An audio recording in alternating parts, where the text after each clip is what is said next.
এদের ভিতরে চিন্তা চেতনা, ভিতরের চরিত্র, ভিতরের আভ্যন্তরীণ অবস্থান সম্পূর্ণ বিপরীত। ঠিক তেমনি আমরা বহু মানুষ আছি, আমরা জামা কাপড়ে ছাটকাটে মুসলমান হয়েছি, আমরা আমাদের কর্মজীবনকে মুসলমানের মতো করতে পারি নাই।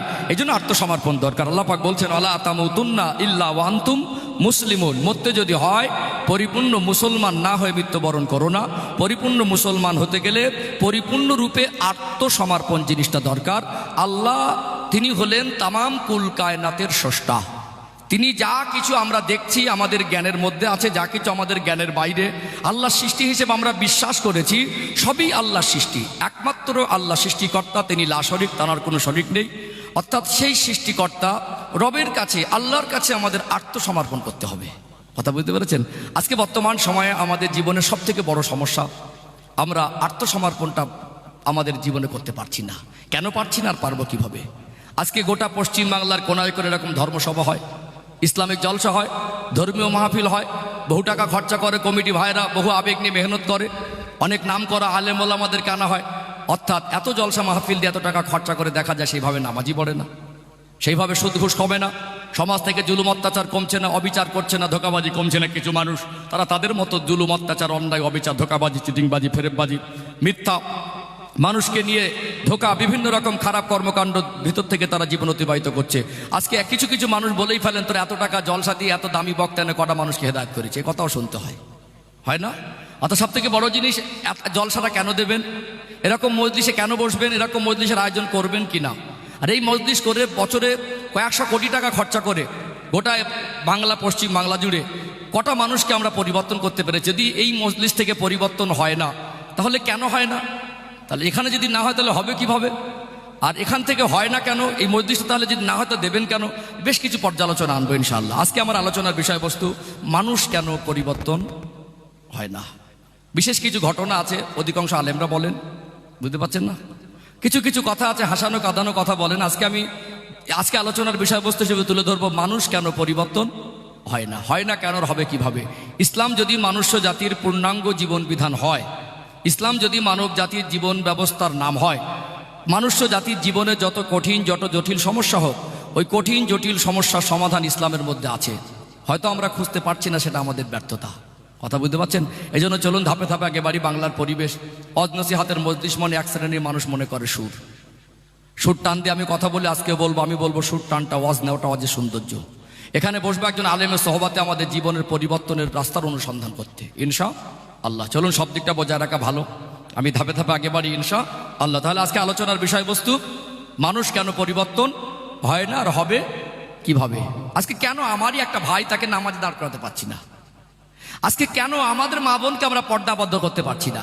যে সন্তানকে এত আদর করে, মায়া মমতা দিয়ে লালন পালন করে, সেই সন্তান কেন আমাদের কথার উপরে কথা দিয়ে বাবা মার সঙ্গে এমন আচরণ করে, বাবা মার সঙ্গে এমন ব্যবহার করে, মাঝে মাঝে হৃদয় চূর্ণ বিচূর্ণ হয়ে যায়, বাবা মার চোখ থেকে পানি ঝরে।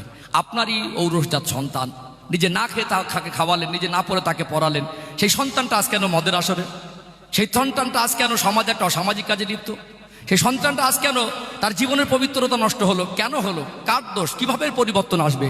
কেন আমাদের যুব সমাজকে আমরা ইসলামের পথে প্রতিষ্ঠিত করতে পারছি না? কেন আমরা আজকে বর্তমান সময়ে যাদেরকে আমরা সম্মানী, শিক্ষিত বলে মনে করি, তাদের ভিতরে দুর্নীতি, পরিবর্তন হয় না কেন?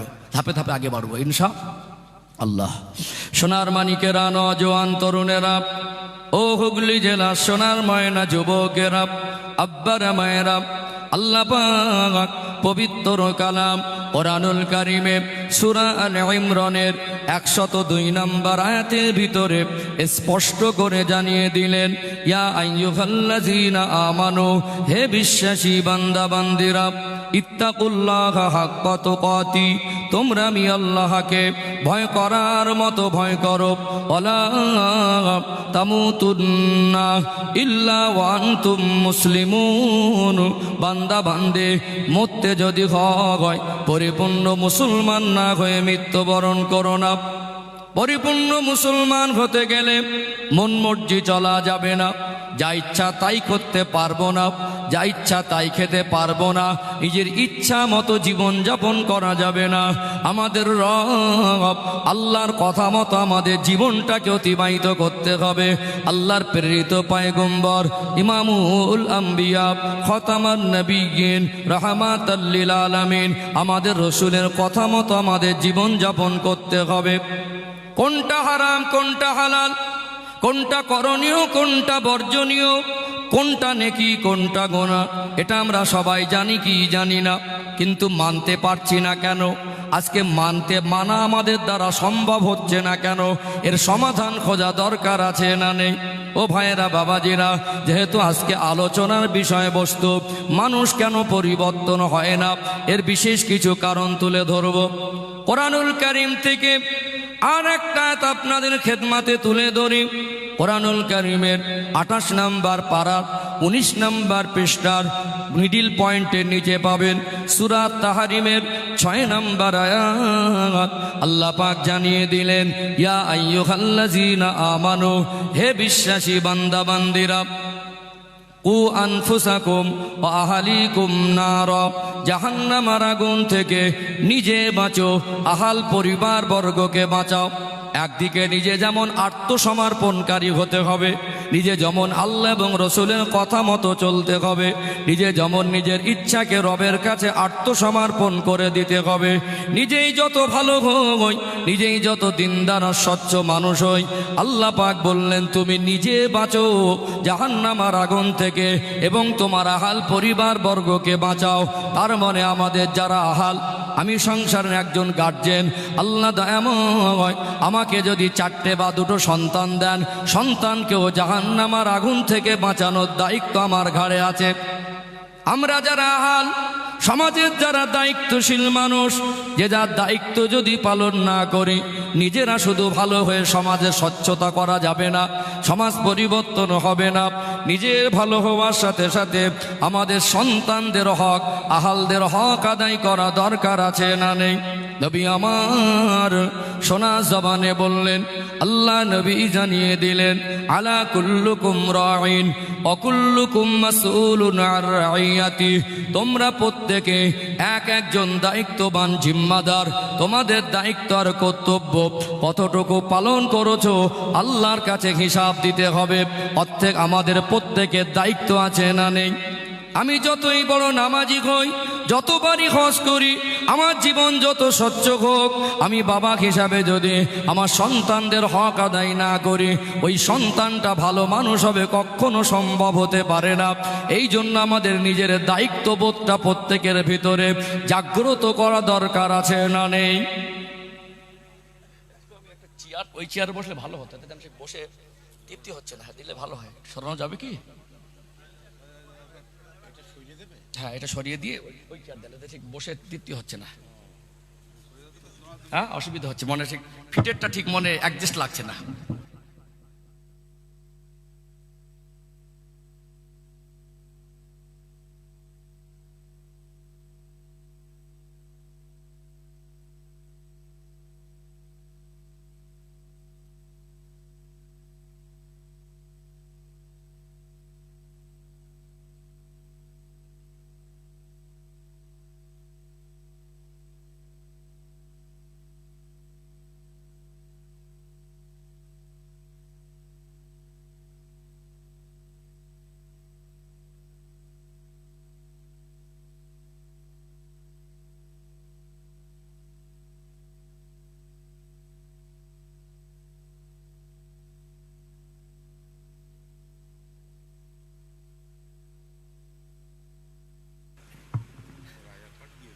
ঠিক আছে, সম্মানিত উপস্থিতি, কথা বুঝতে পারছেন? আমার আলোচনা ভাষা বুঝতে পারছেন তো? চলুন যাই হোক, তাহলে একটু আগে বাড়ি ক্লিয়ার হবে। তাহলে আমরা মানুষ হিসেবে প্রথমত আমাদের ইচ্ছাকে আমাদের মতো করে ব্যবহার করতে পারবো না। আমরা ভালো হয়ে গেলেও আমরা কিন্তু প্রত্যেকে যে যার জায়গা থেকে দায়িত্ববান। আমাদের যারা আহাল পরিবার, তাদের উপরে আমাদের যে দায়িত্ব কর্তব্যগুলো আছে, সেগুলো যদি আমরা পালন না করি, আমরা ভালো হলেও সমাজের সব মানুষ ভালো হবে না। এই জন্য আমাদেরকে দায়িত্ববান হতে হবে। চলুন আর একটু ধাপে আগে বাড়ি, আর একটু ক্লিয়ার হবে ইনশাআল্লাহ। ও ভাইজানেরা, হুগলি জেলার সোনার মানিক যুবকেরা, আব্বারা মায়েরা, বর্তমান সময়ে মানুষ কেন ভালো হয় না, পরিবর্তন হয় না, এর অন্যতম একটা বড় কারণ হলো আমরা যারা সমাজের গার্জেন, আমরা বেশিরভাগ মানুষ দায়িত্বহীন হয়ে পড়েছি। গার্জেন যদি দায়িত্ববান না হয়, তারা তাদের সন্তানকে যদি ভালো মানুষ হিসেবে তাদেরকে মানুষ করতে না পারে, ভালো মন্দ খাবার খাইয়ে, ভালো পোশাক পরিয়ে, দামি গাড়ি বাড়ি কিনে দিয়ে আমরা তাদেরকে যদি আদর্শিক দিক থেকে শিক্ষিত করে আমরা প্র্যাকটিক্যালে তাদেরকে যদি ভালো মানুষ হিসাবে গড়তে না পারি, এই সমাজে মানুষ জীবনে সহজে পরিবর্তন দেখতে পাবে না। চলুন এখানে একটা কারণ আপনাকে প্রথমে ব্যাখ্যা দেই। আল্লাহ আমাদের যা আদেশ নিষেধ করেছেন, আল্লাহ দয়াময় আমাদের যা করতে বলেছেন, এগুলো আমার আল্লাহ আমাদেরকে বোঝা হিসাবে চাপিয়ে দেয় নাই। ইসলামিক জীবন ব্যবস্থার মধ্যে একটা পার্ট আছে হারাম, আর একটা পার্ট আছে হালাল। আল্লাহর কিছু আদেশ আছে, আল্লাহর কিছু নিষেধ আছে। এই আল্লাহর আদেশ নিষেধ আমাদেরকে আল্লাহ যা কিছু করেছেন, এগুলো আমরা ম্যাক্সিমাম মানুষ, শতকরা 99% মানুষ, আমরা শতকরা 99% বিষয় আমরা যথেষ্ট জানি কি জানি না। কোনটা হারাম কোনটা হালাল জানি না, সবই প্রায় জানি, কিন্তু আমরা মানতে পারছি না। কেন? জানানোর কোনো নতুন করে আমার মনে হয় প্রয়োজন নেই। নামাজ ফরজ সবাই জানে, পর্দা ফরজ সবাই জানে, ধনীদের জন্য হজ জাকাত কুরবানি সবাই জানে, মায়েদের জন্য পুরুষদের জন্য পর্দা সেটা সবাই জানে, জানে কি জানে না? অথচ হারাম হালাল সবই জানি, মদ গাঁজা সুদ ঘুষ হারাম এগুলো সব জানি, কিন্তু মানতে পারছি না কেন? এটা বড় প্রশ্ন, এটা হলো বড় প্রশ্ন। একটা কাজ মানুষ সাধারণত করে না, তার দুটো কারণ, প্রাথমিক পর্যায়ে দুটো বড় বড় কারণ। একটা কারণ হলো হয়তো তার ক্ষমতার বাইরে যদি তাকে চাপিয়ে দেওয়া হয়, তার শরীরে যতটুকু ক্ষমতা আছে ক্ষমতার ঊর্ধ্বে যদি তাকে বোঝা হিসেবে চাপিয়ে দেওয়া হয়, তার দ্বারা সম্ভব হবে না। আর যদি তার ক্ষমতায় কোলানোর পরে যদি না করে, সেটার বিবেচনা আলাদা। কথা ঠিক নেবে ঠিক, ওটা ধারণে সহজ হয়ে যাবে ইনশাল্লাহ। দেখবেন আমাদের ঘরে কিছু ছোট ছোট বাচ্চা আছে, মাঝে মাঝে আব্বার সঙ্গে বাজারে যাওয়ার জন্য খুব জেদ করে, করে না? 10 বছর 11 বছর 12 বছরের বাচ্চাগুলো মাঝে মাঝে খুব জেদ ধরে না, খুব কান্নাকাটি করে, মানে জেদ বেশি। আব্বার সঙ্গে একটু বাজারে যাবে, মার্কেটে যাবে, বাবার মন তো হৃদয় গলে যায়। একটা সময় ঠিক আছে সাজিয়ে দাও, একটা জামা কাপড় পরিয়ে দাও। আপনি একটা 10 বছরের বাচ্চাকে সাথে করে নিয়ে বাজারে গেলেন, বাড়ির থেকে কল আসলো চাল কিনতে হবে, আপনি 25 কিলো চালের বস্তা কিনলেন, 25 কিলো প্যাকেট। আপনি 10 বছরের বাচ্চার মাথার উপরে 25 কিলো চালের বস্তা তুলে দিলে আনতে পারবে? আমার কথা বুঝতে পারছেন? আনতে পারবে? আনতে এই সামনের দিকটা খালি আছে, এখন থেকে পিছনের জায়গা ভরাট হয়ে গেলে, ভরপুর হয়ে গেলে পরবর্তী ভাইরা যারা আসছেন কষ্ট পাবেন। আমি চাইছিলাম একটুখানি এই জায়গাটা একটু সামনের দিকটা পূরণ করে নেন না। দুটো ফায়দা হবে, যে জায়গায় বসেছিলেন ওই জায়গাটা আল্লাহর কাছে সাক্ষী দেবে, পরবর্তী সময় যে জায়গাটা বসবেন ওইটাও আল্লাহর কাছে সাক্ষী দেবে। আল্লাহ কোরআনের মজলিসে দ্বীন শরিয়াতের জ্ঞান অর্জনের জন্য বসেছিল, যারা কষ্ট করে উঠবেন তাদের ওটার জন্য আল্লাহ বদলা দেবেন। দ্বিতীয়ত একটা সুন্নাত জীবিত হবে, মান তামাসসাকা বিসুন্নতি ইনদা ফাসাদি উম্মতি ফালাহু আজরুম মিয়াতা শাহিদ।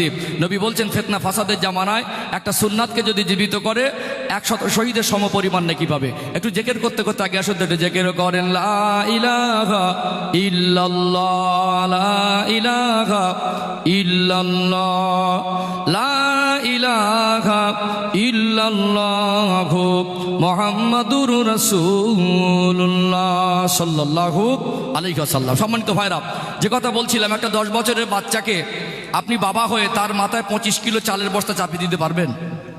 প্রথমত আপনার বিবেকে বাঁধবে, আর জোর করে চাপিয়ে দিলেও আনতে পারবে না।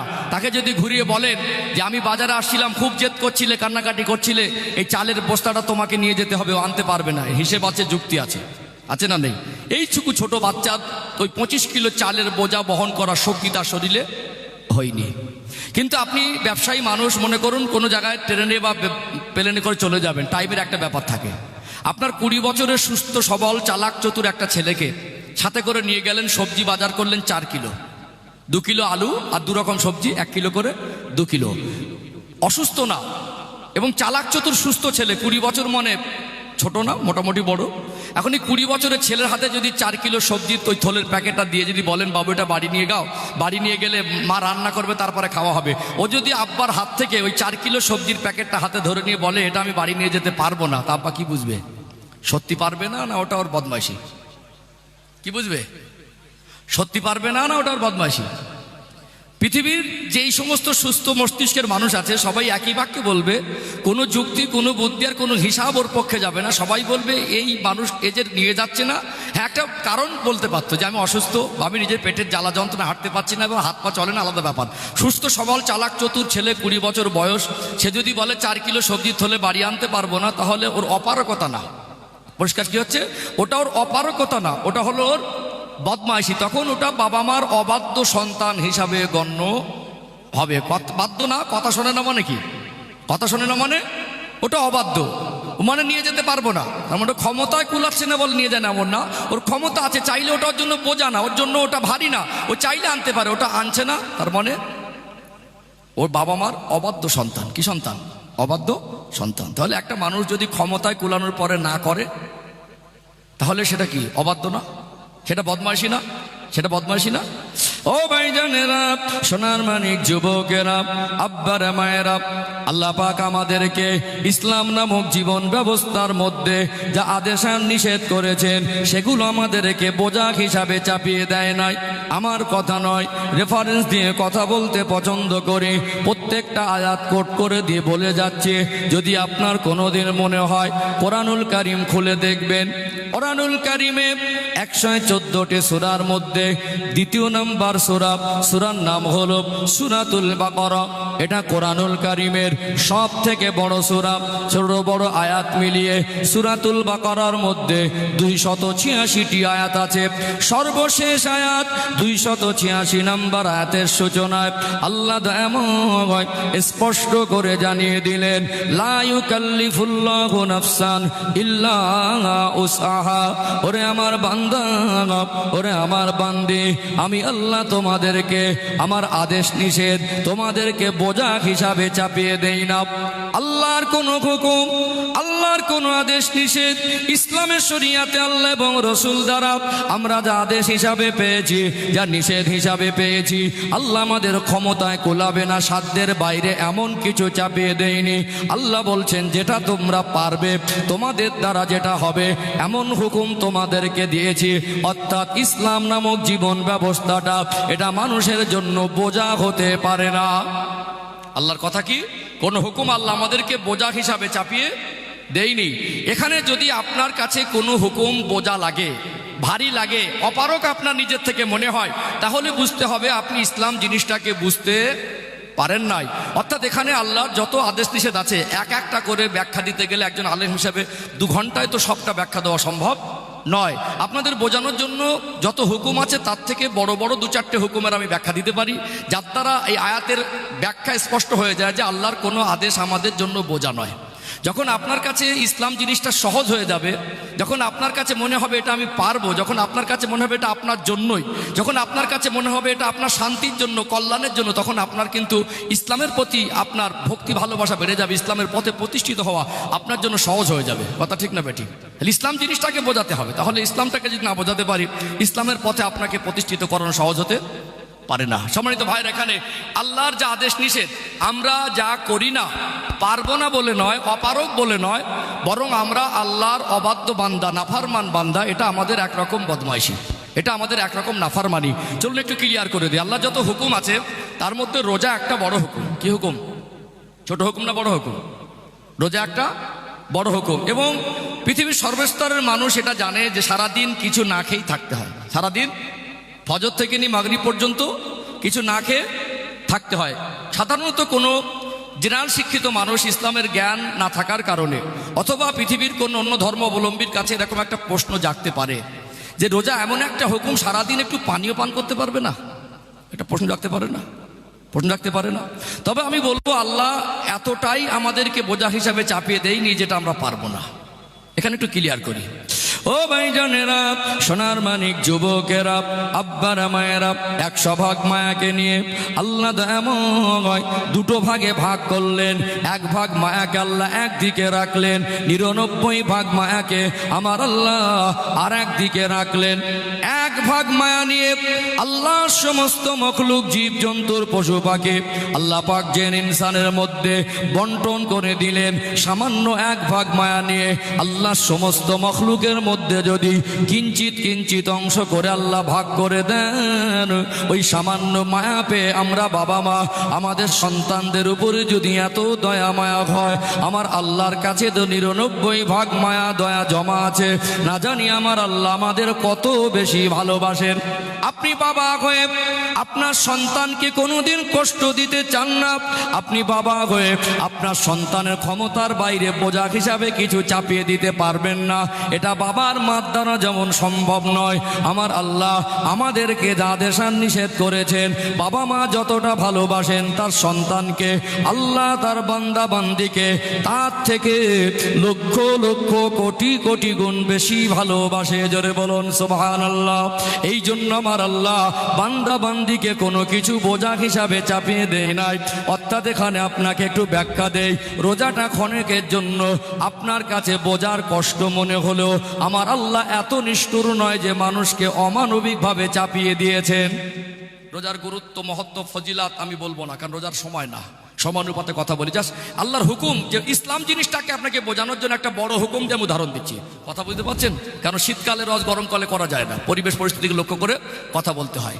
খুব শর্টে বোঝাচ্ছি, যেন বিস্তারিত আলোচনা এটা রোজার প্রেক্ষাপট না, একটা হুকুম বোঝাচ্ছি। এই জন্য মুসাফিরের জন্য ওই মুহূর্তে রোজা ফরজ না, অতিরিক্ত অসুস্থ ব্যক্তির জন্য রোজা ফরজ নয়, ছোট নাবালেক বাচ্চা নাবালিকা বাচ্চাদের জন্য রোজা ফরজ নয়, গর্ভবতী মা অথবা দুধ পান করানো মা যদি প্রয়োজন মনে করে তো রোজা কাজা করতে পারবে। কথা বুঝতে পেরেছেন? তাহলে অসুস্থর জন্য নয়, গর্ভবতীর জন্য ওই সময় না, চাইলে রাখবে, পরিস্থিতি যদি না হয় তো কাজা করতে পারবে। মুসাফির, অসুস্থ, গর্ভবতী, একজন দুধ পান করানো মা, তাহলে আল্লাহ সুস্থ সবল মানুষের জন্য রোজা ফরজ করেছেন। আপনার কাছে অমানবিক কারোর যদি মনে হয় যেটা একটা কষ্টকর জিনিস, আমি বলবো তার থেকে বেশি কষ্ট আমরা করি।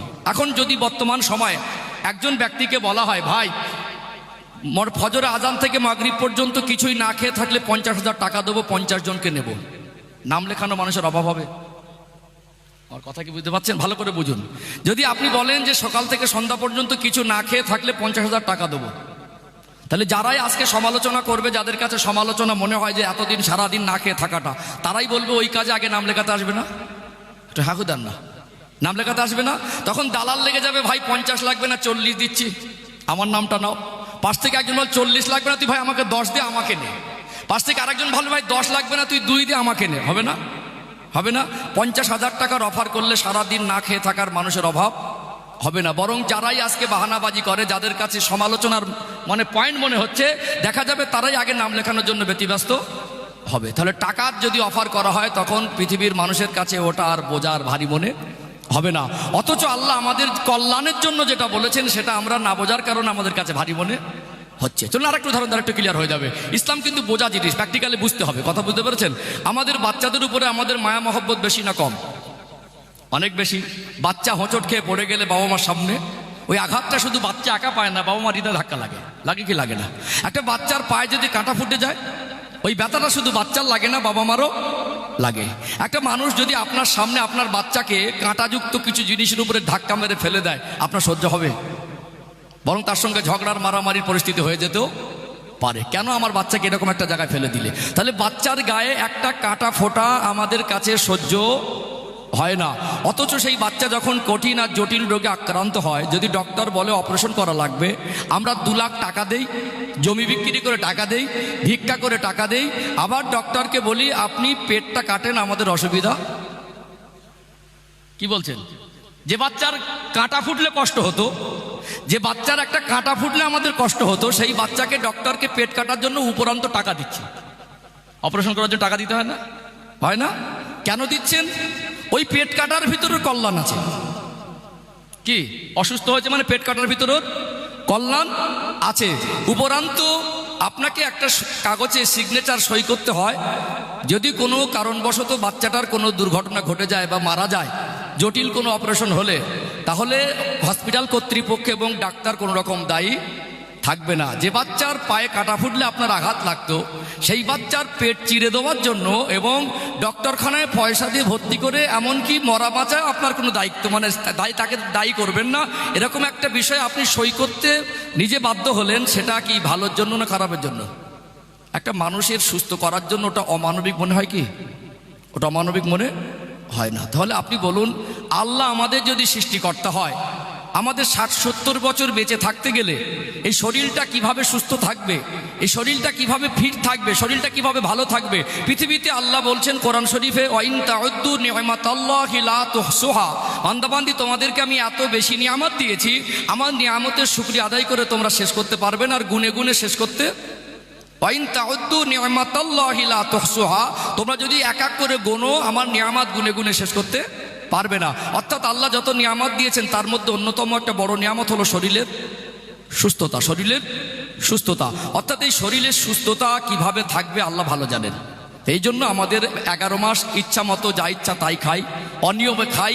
আল্লাহ যেভাবে খেতে বলেছেন, যে খাদ্যগুলো হালাল করেছেন, সেগুলো ছাড়াও আমরা মাথা ডিঙে আমাদের মতো করে পণ্ডিত অর্জন করে যেগুলো মানুষ্য জাতির খাদ্যের তালিকার অন্তর্ভুক্ত না, মানুষ্য জাতির খাদ্যের জন্য উপযুক্ত না, সেই খাদ্যগুলো আমরা মাঝে মাঝে ভিতরে ঢুকিয়ে দেই। তাহলে আজকে দিনে আল্লাহ যদি রোজা ফরজ করেন, আল্লাহর কোনো হুকুম আমাদেরকে বোঝা হিসেবে আল্লাহ চাপিয়ে দেয়নি, আর কোনো হুকুমের ভিতরে মানুষ্য জাতির অকল্যাণ নেই, বরং আদেশ মানার ভিতরে কল্যাণ, নিষেধ মানার ভিতরে কল্যাণ। মানুষ সামান্য জ্ঞান পেয়ে যদি বুঝেও করে কল্যাণ, না বুঝেও করো সেটা কল্যাণ। অর্থাৎ এই 1 মাস রোজা রাখার ভিতরে মানুষ্য জাতির জীবনের শারীরিক মানসিক সর্বদিক থেকে উপকারিতা আছে, আছে না নেই? ওর যদি ব্যাখ্যায় যায় তো একটা রোজার বিষয়ে বড় হুকুম নিয়ে পর্যালোচনা করলে কয়েক ঘন্টা দরকার। বর্তমান সময়ে চিকিৎসা বিজ্ঞান, জাপানের বিখ্যাত বিজ্ঞানী রোজাকে নিয়ে, রোজার রাখার ভিতরে যে শারীরিক উপকারিতা আছে, রোজা রাখার ভিতরে যে শারীরিক উপকারিতা আছে, এটা বর্তমান চিকিৎসা বিজ্ঞান স্বীকার করেছে। সর্বধর্মের মানুষ এটা স্বীকার করে কি করে না? তাহলে এটা আমাদের জন্য আল্লাহ বোঝা হিসাবে চাপিয়ে দেয় নাই। আপনি এখানে একটু বুঝতে হবে, তাহলে আল্লাহর হুকুম আমাদের জন্য বোঝা নয়, আমাদের জন্য বোঝা নয়। এক মায়ের গর্ভে 2টো সন্তান, কটা সন্তান? 2টো সন্তান, টুইন্স বা যমজ, কয়েক সেকেন্ড বা কয়েক মিনিটের ব্যবধানে দুনিয়া এসেছে। গর্ভে ছিলেন একসঙ্গে, ভূমিষ্ঠ হয়েছেন কয়েক সেকেন্ড বা কয়েক মিনিটের ব্যবধানে। এক মায়ের দুধ পান করেছেন, এক বাবারই সন্তান। রাস্তার ধারে 2টো দোকান ছিল, 2 ঝাঁপ 2 ভাই সমান নিয়েছেন। বাবার যা জমি ছিল সমান সমান ভাগ পেয়েছে। একটা সময় গিয়ে একটা ভাই ধনী আর একটা ভাই গরিব, হয় না? হয় না? এখন আল্লাহ যাকে অর্থ দিয়েছেন তাকেই বলেছেন জাকাত দাও, যাকে অর্থ দিয়েছেন তাকেই বলেছে কুরবানি করো, যাকে অর্থ দিয়েছেন তাকেই বলেছেন হজ করো। যতদিন না আল্লাহ তাকে পর্যাপ্ত একটা নির্দিষ্ট অ্যামাউন্ট সাহেবের নেশাবের অন্তর্ভুক্ত না হয়, আল্লাহ শরিয়াতের হিসাব অনুযায়ী ধনীদের ক্যাটাগরিতে না পড়ে, ততদিন তার উপরে জাকাতও ফরজ হয় না, কুরবানির হুকুম হয় না। আর মক্কা মদিনা সফর করার মতো উপযুক্ত খরচা বহন করার মতো অর্থ আল্লাহ যতদিন তাকে না দেয়, তার উপর আল্লাহ হজ ফরজ করেন নাই। আল্লাহ তাকে অর্থশালী করেছেন, অর্থ দিয়েছেন, তারপরে বলেছেন ওই অর্থ থেকে কিচ্ছু জাকাত দাও, ওই অর্থ থেকে তুমি কুরবানি করো, ওই অর্থ ব্যয় করে তুমি হজে যাও। তাহলে 2 সন্তান এক মায়ের গর্ভে একসঙ্গে ছিলেন, যমজ টুইন্স। আল্লাহ তো বলতে পারতেন তোমার ভাই আর তুমি এক মায়ের গর্ভে ছিলে, এক মাস দুধ খেয়েছো, এক বাপের সন্তান, জমি সমান সমান পেয়েছো। ও যদি বড় হয়ে ব্যবসা করে ধনী হয়ে হজ করে, জাকাত দেয়, কুরবানি দেয়, তোমাকেও করতে হবে, তখন বাধ্যতামূলক হয়ে যেত। তুমি অসুস্থ, তুমি দুর্বল, তুমি গরিব, তোমার জন্য জাকাত ফরজ না, তোমার জন্য কুরবানি নয়, তোমার জন্য হজ নয়, তোমার ভাইকে আল্লাহ অর্থ দিয়েছে তার জন্য। তাহলে ধনীদের জন্য হজ, জাকাত আর কুরবানি কোনো রকম বোঝা হিসাবে হতে পারে না। আমার কথা কি বুঝতে পারছেন? ও ভাইজানেরা, সোনার মানিক যুবকেরা, আব্বার মায়েরা, ইসলাম নামক জীবন ব্যবস্থার মধ্যে আল্লাহ দয়াময় যা কিছু আদেশ আর নিষেধ করেছেন আমাদের জন্য আল্লাহ বোঝা হিসাবে চাপিয়ে দেয় না। যেটা আমরা পারবো না, যেটা আমাদের ক্ষমতায় কুলাবে না, যেটা আমাদের দ্বারা হবে না, আল্লাহ দয়াময় এরকম আদেশ নিষেধ একটাও দেয় নাই। আল্লাহ নিজেই কোরআনুল কারিমে বলেন, লা ইউকাল্লিফুল্লাহু নাফসান ইল্লা উসআহা। ওরে আমার বান্দা, ওরে আমার বান্দে, আমি আল্লাহ তোমাদের সাধ্যতীত কিছু চাপিয়ে দেই না, সাধ্যের বাইরে কিছু চাপিয়ে দেই না। আজকে এতগুলো মানুষ এখানে আপনারা এসেছেন, আর একটা সহজ হিসাব আপনাদের বুঝিয়ে দেই। আযান হয়ে গেলে আল্লাহর হুকুম, আমরা নামাজ পড়ার জন্য মসজিদে যাই। কোনোদিন কি ইমাম সাহেবকে দেখেছেন ইমামতির জায়গায় বসে বসে ইমামতি করছে? দেখেছেন? কোনোদিন কোনো মসজিদে গিয়ে ইমাম সাহেবকে দেখেছেন যে বসে বসে ইমামতি করছে? আমার কথা বুঝতে পারছেন? দেখেছেন? আর দেখবেনও না। কারণ হলো ফরজ নামাজ। সুস্থ সবল মানুষের জন্য দাঁড়িয়ে পড়াটা ফরজ। অসুস্থ হয় আলাদা বিষয়, সুস্থ সবল মানুষ যদি ইচ্ছাকৃত ফরজ নামাজ বসে বসে নফল নামাজের মতো পড়ে, নামাজ হবে না। এই জন্য কোনো ইমাম বসে বসে ইমামতি করে না, আর কোনো দিন দেখবেনও না। একটা মানুষ মনে করুন খোদাভীরু, একটা মানুষ মনে করুন নবী প্রেমিক, একটা মানুষ প্রকৃত একজন খাঁটি মুসলমান, আজান হয়ে গেলে 5 ওয়াক্ত নামাজের জন্য মসজিদে চলে আসেন। জোহরের নামাজে মসজিদে আসলেন, ইমামের পিছনে কেদা করে নামাজটা আদায় করলেন, বাড়িতে চলে গেলেন। হঠাৎ বাড়িতে গিয়ে দেখলেন মেহমান, তানার ওয়াইফ তানার স্ত্রী বলতে লাগলেন, তাই তো বর্তমান বাড়িতে তেমন কিছু খাবার নেই, একটু যদি মেহমানদারির জন্য বাজার থেকে কিছু আনতেন। এমন হয় কি হয় না? বাড়ি থেকে বেরিয়ে গেলেন একটু মেহমানের জন্য খাবার আনার জন্য, হঠাৎ যদি রাস্তায় ছোটখাটো একটা ঘটনার কারণে যদি হঠাৎ পায়ে যদি হাঁটুর মধ্যে খুব ব্যথা লাগে, ওই মানুষটার ছোট্ট একটা অ্যাক্সিডেন্ট, হাঁটুর মধ্যে ব্যথা লেগে গেছে, বাড়িতে এসে মেহমানদারি করলো, কিন্তু আজান হয়ে গেল আসরের, মনে পড়ে গেল আল্লাহর হুকুম, চলে গেলেন মসজিদে। 5 ওয়াক্ত নামাজ মসজিদে আসে, এরকম মুসল্লি অনেক আছে না নেই? নামাজের জন্য আসলেন, জামাত দাঁড়িয়ে গেল, ইমাম সাহেব নিয়ত করে নিলেন, ইমামের সাথে সাথে নিয়ত করে নিলেন, রুকু করলেন, সেজদা করলেন, সেজদায় গিয়ে আর দাঁড়িয়ে উঠতে পারছে না, হাঁটুর মধ্যে ব্যথা। অর্থাৎ ওই মানুষটার হাঁটুর মধ্যে ব্যথার পরিমাণ কত দুনিয়ার কোনো মানুষ না জানলে আল্লাহ দয়াময় তিনি জানেন কি জানেন না? ওই মানুষটা যদি সত্যিকারে অসুস্থ হয়, হাঁটুতে যদি ব্যথা লেগে যায়, আমার আল্লাহ ওই মানুষটার জন্য ওই মুহূর্তে দাঁড়ানোটা বাধ্যতামূলক করে দেয় নাই। হাঁটুতে যদি ব্যথা হয়, বসতে যদি দাঁড়াতে যদি না পারো, বাকি নামাজগুলো বাকি রাকাতগুলো ওখানে বসে বসে যদি আদায় করে, ওই নামাজটা আল্লাহ পাকের দরবারে কবুল হয়ে যাবে। জোরে বলুন সুবহানাল্লাহ। আল্লাহ কি বোঝা হিসাবে চাপিয়ে দিয়েছে? যতক্ষণ সুস্থ ছিলে ততক্ষণ তোমার জন্য দাঁড়ানো ফরজ ছিল। তুমি জোহর পর্যন্ত তুমি না দাঁড়িয়ে যদি নামাজ পড়তে, নামাজই হতো না। অথচ তুমি অসুস্থ হয়ে গেছো জোহর আসরের মাঝে, তুমি বসে পড়ো, এই নামাজটা আল্লাহ কবুল করবে। তাহলে আল্লাহ কি বোঝা হিসাবে চাপিয়ে দিয়েছে? বোঝা হিসাবে চাপিয়ে দেয়নি। চলুন, ইসলাম মানে একটা অর্থ আপনারা শুনেছেন শান্তি। ইসলামের অনেক ব্যাখ্যা আছে। অর্থাৎ ইসলামটা কি, এটা আমার একটা বক্তব্য চ্যাপ্টার আছে, বক্তব্যের একটা বিষয় ভিত্তিক আলোচনা ইউটিউবে আছে, আপনারা দেখে নেবেন। যেহেতু আমি আজকে আলোচনার বিষয়বস্তুটা মানুষ কেন পরিবর্তন হয় না, আজকে আমরা যেন আল্লাহর হুকুমটা মানছি না, এই জন্য আমাদের জীবনে পরিবর্তন হচ্ছে না, প্রকৃত ভালো মানুষ হতে পারছি না। তাহলে আল্লাহর হুকুমটা কেন মানছি না, এই কেন কথার বিষয়টাকে, কেনর উত্তরটা আমি খুঁজে দেওয়ার চেষ্টা করছি। এটা প্রাথমিক পাঠ। কথা কি বুঝতে পারছেন? আলোচনা বুঝে আসছে তো? চলুন এখানে ইসলাম জিনিসটাকে আরেকটু পরিষ্কার করে দেই। অনেক মানুষ আপনারা শুনেছেন ইসলামের একটা অর্থ শান্তি, শুনেছেন না? শুনেছেন না? কিন্তু কিরকম শান্তি অনেকে ব্যাখ্যা দিতে পারবেন না, আর অনেকে এটা প্র্যাকটিক্যালে বুঝতে পারেন নাই। এখানে একটা উদাহরণ দেই, প্র্যাকটিক্যালে বুঝে আসবে ইনশাআল্লাহ। এতদিন শুনেছেন ইসলাম মানে শান্তি, আজকে হাতে কলমে প্র্যাকটিক্যালে বুঝিয়ে দেবো ইনশাআল্লাহ। ইসলামটাকে এটাকে ক্লিয়ার করে নেই যে আল্লাহর হুকুম আমাদের জন্য বোঝা নয়, বরং এটা আমাদের জন্য জীবন ব্যবস্থাকে শান্তি এনে দেয়, জীবনে সম্মান এনে দেয়, জীবনে কল্যাণ এনে দেয়। এর ব্যতিক্রম যখনই আমরা মাতব্বারি করে আল্লাহ দেখিয়ে দেবো পথের বাইরে চলে যাব, তখন আমাদের জীবনে ক্ষতি ছাড়া আর ভালো কিছু হবে না। ও ভাইজানেরা, সোনার মানিক যুবকেরা, আব্বারা মায়েরা, আল্লাহ দয়াময় আমাদেরকে যা আদেশ আর নিষেধ করেছেন, এগুলো আমাদের জন্য বোঝা নয়, বরং আমাদের কল্যাণের জন্য। ইসলামের একটা অর্থ শান্তি। তার মনে কোনো মানুষ যদি ইসলামের মধ্যে আবদ্ধ হয়ে যায়, আমার আল্লাহ তার জীবনে শান্তি এনে দেয়। জোরে বলুন সুবহানাল্লাহ। দেখবেন দুনিয়া আমরা মানুষ, আমাদের জীবনে একটা স্বামী স্ত্রীর জীবনের পাঠ আছে না নেই? পৃথিবীতে মানুষ হিসাবে আপনার জীবনের সঙ্গে অনেক মানুষের সম্পর্ক আছে, বিভিন্ন সম্পর্কে আমরা আবদ্ধ হয়ে আছি। স্বামী স্ত্রীর সম্পর্ক, বাবার সঙ্গে ছেলে মেয়ের সম্পর্ক, মায়ের সঙ্গে সন্তানের সম্পর্ক, ভাই ভাইয়ের সম্পর্ক, মামা ভাগ্নার সম্পর্ক, দাদুর সঙ্গে পোতাপতির সম্পর্ক, নানা নানির সঙ্গে নাতি নাতনির সম্পর্ক আছে না নেই?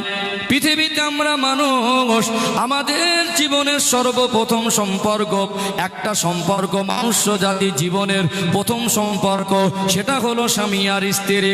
এই সম্পর্কের উৎপত্তি দুনিয়ায় নয়, এই সম্পর্কের উৎপত্তিটা হলো আল্লাহর জান্নাতে। ও ভাইরা বাবাজিরা, খুব গভীর মনোযোগ দিয়ে শুনুন, ফালতু কথা বলার জায়গা নয়, মেপে কথা বলছি। ইসলাম এমন একটা জিনিস, বুঝে নেওয়া জিনিস, বোঝানো জিনিস। ওয়াজ করতে বসেছি, এটা ধোঁকা দেওয়ার জায়গা নয়। পৃথিবীতে আমরা মানুষ হিসাবে আমাদের জ্ঞানে আছে আল্লাহ দয়াময় সর্বপ্রথম জান্নাতের ভিতরে তামাম মনুষ্য জাতির আদি পিতা, পৃথিবীর সমস্ত সৃষ্টি জগতের মধ্যে আল্লাহ যে মানুষকে শ্রেষ্ঠ করেছেন, আল্লাহ পাক আদম আলাইহিস সালামকে সৃষ্টি করেছেন না করেন নাই? সর্বপ্রথম একজন মানুষকে আল্লাহ সৃষ্টি করলেন, এবং তাও সে জান্নাতের মধ্যে। ওই জান্নাতের মধ্যে একা মানুষ ছিলেন, তার জীবনে কেউ ছিল না। জান্নাতি নিয়ামত তিনি উপভোগ করেন, তারপরে জীবনে কি যেন একটা অভাব, ভাষায় ব্যক্ত করতে পারেন না। মনের খবর কে জানে? সবাই মিলে বলেন, কে জানে? আল্লাহর নবী মানব জাতির আদি পিতা হযরত আদম আলাইহিস সালাম, সেই সময় তিনি ঘুমিয়ে গেলেন জান্নাতে। আল্লাহর হুকুমে বাম পাজর থেকে বেকাহান নিয়ে মা হাওয়া আলাইহিস সালামকে বানানো হলো। তাহলে ছিলেন একজন, হলো দুজনা। ঘুম ভেঙে গিয়ে দেখলেন জান্নাতে একজন রমণী ঘোরাঘুরি করছেন, একটু অগ্রসর হতে যাবেন। আল্লাহ বললেন, আদম একটু থামে যান, একটু দাঁড়ান, আমি আল্লাহ আপনার সঙ্গে বিবাহ বন্ধনে আবদ্ধ করিয়ে দেব। জান্নাতের মধ্যে আদম আলাইহিস সালাম হাওয়া আলাইহিস সালামকে আমার আল্লাহ বিবাহ বন্ধনে আবদ্ধ করিয়ে দিলেন। স্বামী স্ত্রী জীবনের সূচনা হলো দাম্পত্য জীবনের। তাহলে মনুষ্য জাতিকে আল্লাহ তাদের জীবনের প্রথম সম্পর্ক উপহার দিয়েছেন স্বামী আর স্ত্রী। কি দিয়েছেন? স্বামী আর, তার মানে সম্পর্কটা একটা গুরুত্ব আছে, আছে না নেই? আসি, আর আলোচনা আসলে ক্লিয়ার হবে ইনশাল্লাহ। অবশ্যই যারা বাবা মা আছেন, অনেকে আবার নেগেটিভ নেন, হুজুর স্বামী স্ত্রীর কথা বললেন, বাবা মার কথা বললেন না, তো চ্যাপ্টার আলাদা। অবশ্যই বাবা মার সঙ্গে যদি খারাপ আচরণ করে, হক নষ্ট করে, বাবা মাকে কষ্ট দেয়, বাবা মার সঙ্গে অবিচার করে, সে যতবার হজ করুক, যত বড় দানি হোক, যত বড় তাহাজ্জুদ গুজারনেওয়ালা হোক, যত বেশি নেকি হোক, সে জান্নাতে যেতে পারবে না। আমি যেহেতু এই পর্বের আলোচনা নাম ইসলাম বোঝাচ্ছি, এই জন্য কেউ নেগেটিভ নেবেন না, এটা ক্লিয়ার করে দিলাম। ও ভাইজানেরা, সোনার মানিক যুবকেরা, আব্বারা মায়েরা, এই স্বামী স্ত্রীর সম্পর্কের উৎপত্তি দুনিয়ায় নয়, এটা জান্নাতে। স্বামী স্ত্রীর সম্পর্কটা এটা মনুষ্য জাতির জীবনের প্রথম সম্পর্ক। আর আল্লাহ দয়াময় কোরআনুল কারীমে বলেন, ও খলাকনাকুম আজওয়াজা, আমি আল্লাহ প্রত্যেকটা বস্তুকে জোড়ায় জোড়ায় সৃষ্টি করেছি। অর্থাৎ দুনিয়ার জমিনে এই মনুষ্য জাতির স্বামী স্ত্রীর সম্পর্কের বর্ণনা আমার আল্লাহ কোরআন শরীফে জানাচ্ছেন, হুন্না লিবাসুল লাকুম ওয়া আনতুম লিবাসুল লাহুন। স্বামী স্ত্রী একে অপরের উভয়ের পোশাক স্বরূপ। দুনিয়ায় কত দামি দামি বস্তু আছে, দুনিয়ায় কত দামি দামি ধাতু আছে। বর্তমান যদি আপনি 10 গ্রাম সোনার অলংকার কিনতে যান, জুয়েলারি দোকানে যেতে গেলে আপনাকে ভালো ক্যাটাগরির সোনার অলংকার 10 গ্রাম নিতে গেলে 1 লক্ষ টাকা নিয়ে গেলে ভালো হয়। দুনিয়ায় কত দামি দামি জিনিস আছে। আল্লাহ দয়াময় স্বামী স্ত্রী জীবন সম্পর্কটা পোশাকের সঙ্গে কেন তুলনা করলেন, কি বোঝাতে চাইলেন, একটু জানা দরকার আছে না নেই? আছে না নেই? মানুষের জীবনে পোশাক ছাড়া জীবন চলবে? নিত্য প্রয়োজনীয় জিনিস না? পোশাক ছাড়া যেমন মানুষের জীবন একটা নিত্য প্রয়োজনীয় জিনিস, পোশাকটা আমাদের সকলের জীবনে দরকার। এবং আপনারা যারা এত মানুষ এখানে বসে আছেন, আপনার কাছে পোশাক আছে না অন্য কেউ পোশাকের থেকে কাছে আছে? শরীরের সঙ্গে পোশাকটা আগে আছে। আবার পোশাকের কিছু বৈশিষ্ট্য আছে, দেখবেন পোশাকটা যদি বাড়ি গিয়ে দেখেন যে মানে জামাটা উল্টো হয়ে আছে, থাকে না উল্টো হয়ে, ওলট পালট হয়ে থাকে না, ওটাকে কি ছিঁড়ে ফেলে দেন না পুড়িয়ে দেন? উল্টো হয়ে থাকলে সোজা করে নিতে হয়। তাহলে পোশাক কখনো কখনো ওলট পালট হয়ে থাকে, সেটাকে সোজা করে নিতে হয়। এবং পোশাক এমন একটা জিনিস, পোশাক ছাড়া আমাদের জীবন চলবে না। পোশাক এমন একটা জিনিস সবসময় আমাদের খুব কাছের জিনিস, কাছে থাকে। পোশাকটা আমাদের জীবনে একটা সঙ্গী, কথা ঠিক না বেঠিক? আল্লাহ এটাই বোঝাতে চেয়েছেন, পোশাক এমন একটা জিনিস তোমাদের যেমন কাছের। মানুষের জীবনে একটা পর্ব শুরু হয় যৌবন জীবনে। এই যৌবন জীবনের পবিত্রতাকে বজায় রাখতে গেলে দাম্পত্য জীবন দরকার হয়। একজন সুস্থ সবল মানুষ, আল্লাহ তাকে ন্যাচারালভাবে সৃষ্টিগত বৈশিষ্ট্য দেন তানাদের জীবনে যৌবন। এই যৌবন জিনিসটা, যৌবন জীবনকে পবিত্র রাখার উত্তম পন্থা, উত্তম মাধ্যম আল্লাহ স্বামী স্ত্রীর জীবন ব্যবস্থা দিয়েছেন। বলুন সুবহানাল্লাহ। কথা বুঝতে পারছেন? এই জন্য এটা আমাদের জীবনের, এবং একটা মানুষ একটা নির্দিষ্ট সময়কে যৌবন জীবনে পদার্পণ করে তার জীবনের মনের কথা যতটা স্বামী স্ত্রী একে অপরে বলতে পারে, অতটা সব কথা বাবা মাকে বলা যায় না। স্ত্রী স্বামীর অতিরিক্ত কাছের, আর স্বামী আর স্ত্রী স্বামীর যেমন কাছের, স্বামী তেমন স্ত্রীর কাছের। ও ভাইজানেরা, সোনার মানিক যুবকেরা, আব্বারা মায়েরা, খুব গভীর মনোযোগ দিয়ে শুনুন। বিষয়টা আমি বোঝাতে চাইছি, আর একটু আগে বাড়লে বিষয়টা পরিষ্কার হয়ে যাবে। স্বামী স্ত্রী জীবনের প্রথম সম্পর্ক, মনুষ্য জাতির এই জীবনের প্রথম সম্পর্কের নাম স্বামী স্ত্রী, যার উৎপত্তি আল্লাহ জান্নাতে।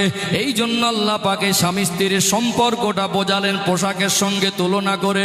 যদি কোনোদিন স্ত্রীর জীবনটা ক্ষণেকের জন্য ওলট পালট মনে হয়, ছিঁড়ে না দিয়ে, সরিয়ে না দিয়ে, ফেলে না দিয়ে, পুড়িয়ে না দিয়ে, ওলট পালট হলে সাজিয়ে নিও, সোজা করে নিও।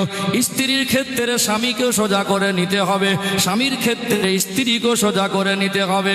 নবী আমার বিদায় হজের ভাষণে বলছিলেন, আল্লাহ নবী তিনি বিদায় হজের ভাষণ দিয়েছিলেন, অনেক লম্বা একটা পর্ব। যে কটা কথা বলেছিলেন পৃথিবীতে আল্লাহ নবীর ওই কথাগুলোকে নিয়ে আজ যারা ইসলামিক স্কলার, আজ যারা ইসলামকে নিয়ে গবেষণা করছে, যদি বিদায় হজের ভাষণটাকে নিয়ে যদি পৃথিবীর কোনো রাষ্ট্রের সংবিধান করে দেওয়া হয়, ওই রাষ্ট্রে শান্তি কায়েম হয়ে যাবে। এত দামি কথা আল্লাহ নবী বলেছিলেন। সেই দিন নবী আমার বলেছিলেন, ও আমার সাহাবায়ে কেরামেরা, আমি রাসূলুল্লাহ জানিয়ে দিলাম, স্ত্রীদেরকে দাসী চাকরানি মনে করা যাবে না। নিজে যেমন খাবে স্ত্রীদের তেমন খাওয়াবে, নিজে যেমন পড়বে স্ত্রীদের তেমন পড়াবে। আল্লাহ নবী তিনি কোন স্ত্রীকে কোনোদিন অশ্লীল ভাষায় গালি দেয় নাই। আল্লাহ নবী কোনোদিন কোন স্ত্রীকে কোনো টর্চার করেন নাই, শারীরিক মানসিক টর্চার করেন নাই। বরং নবী আমার একটা পাত্রে স্ত্রীকে নিয়ে খেতে বসতেন, এক পাত্রে বসে আল্লাহ নবী হুজুর আমার কোনো খাদ্য খেতে খেতে নিজে নুরানি হাত দিয়ে স্ত্রীদের মুখে উঠিয়ে দিতেন। আল্লাহর নবী হুজুর আমার স্ত্রীদের এত বেশি ভালোবাসতেন। আম্মা জান হযরতে আয়েশা সিদ্দিকা রাদিয়াল্লাহু আনহা যখন গোশতের টুকরা থেকে একটু গোশত কেটে নিয়ে যখন ওই গোশতের অংশটা নিজের পাত্রে রেখে দিতেন, আল্লাহ নবী নুরানি হাত বাড়িয়ে ওই পাত্র থেকে গোশতের টুকরাটা উঠিয়ে নিজে খেতেন।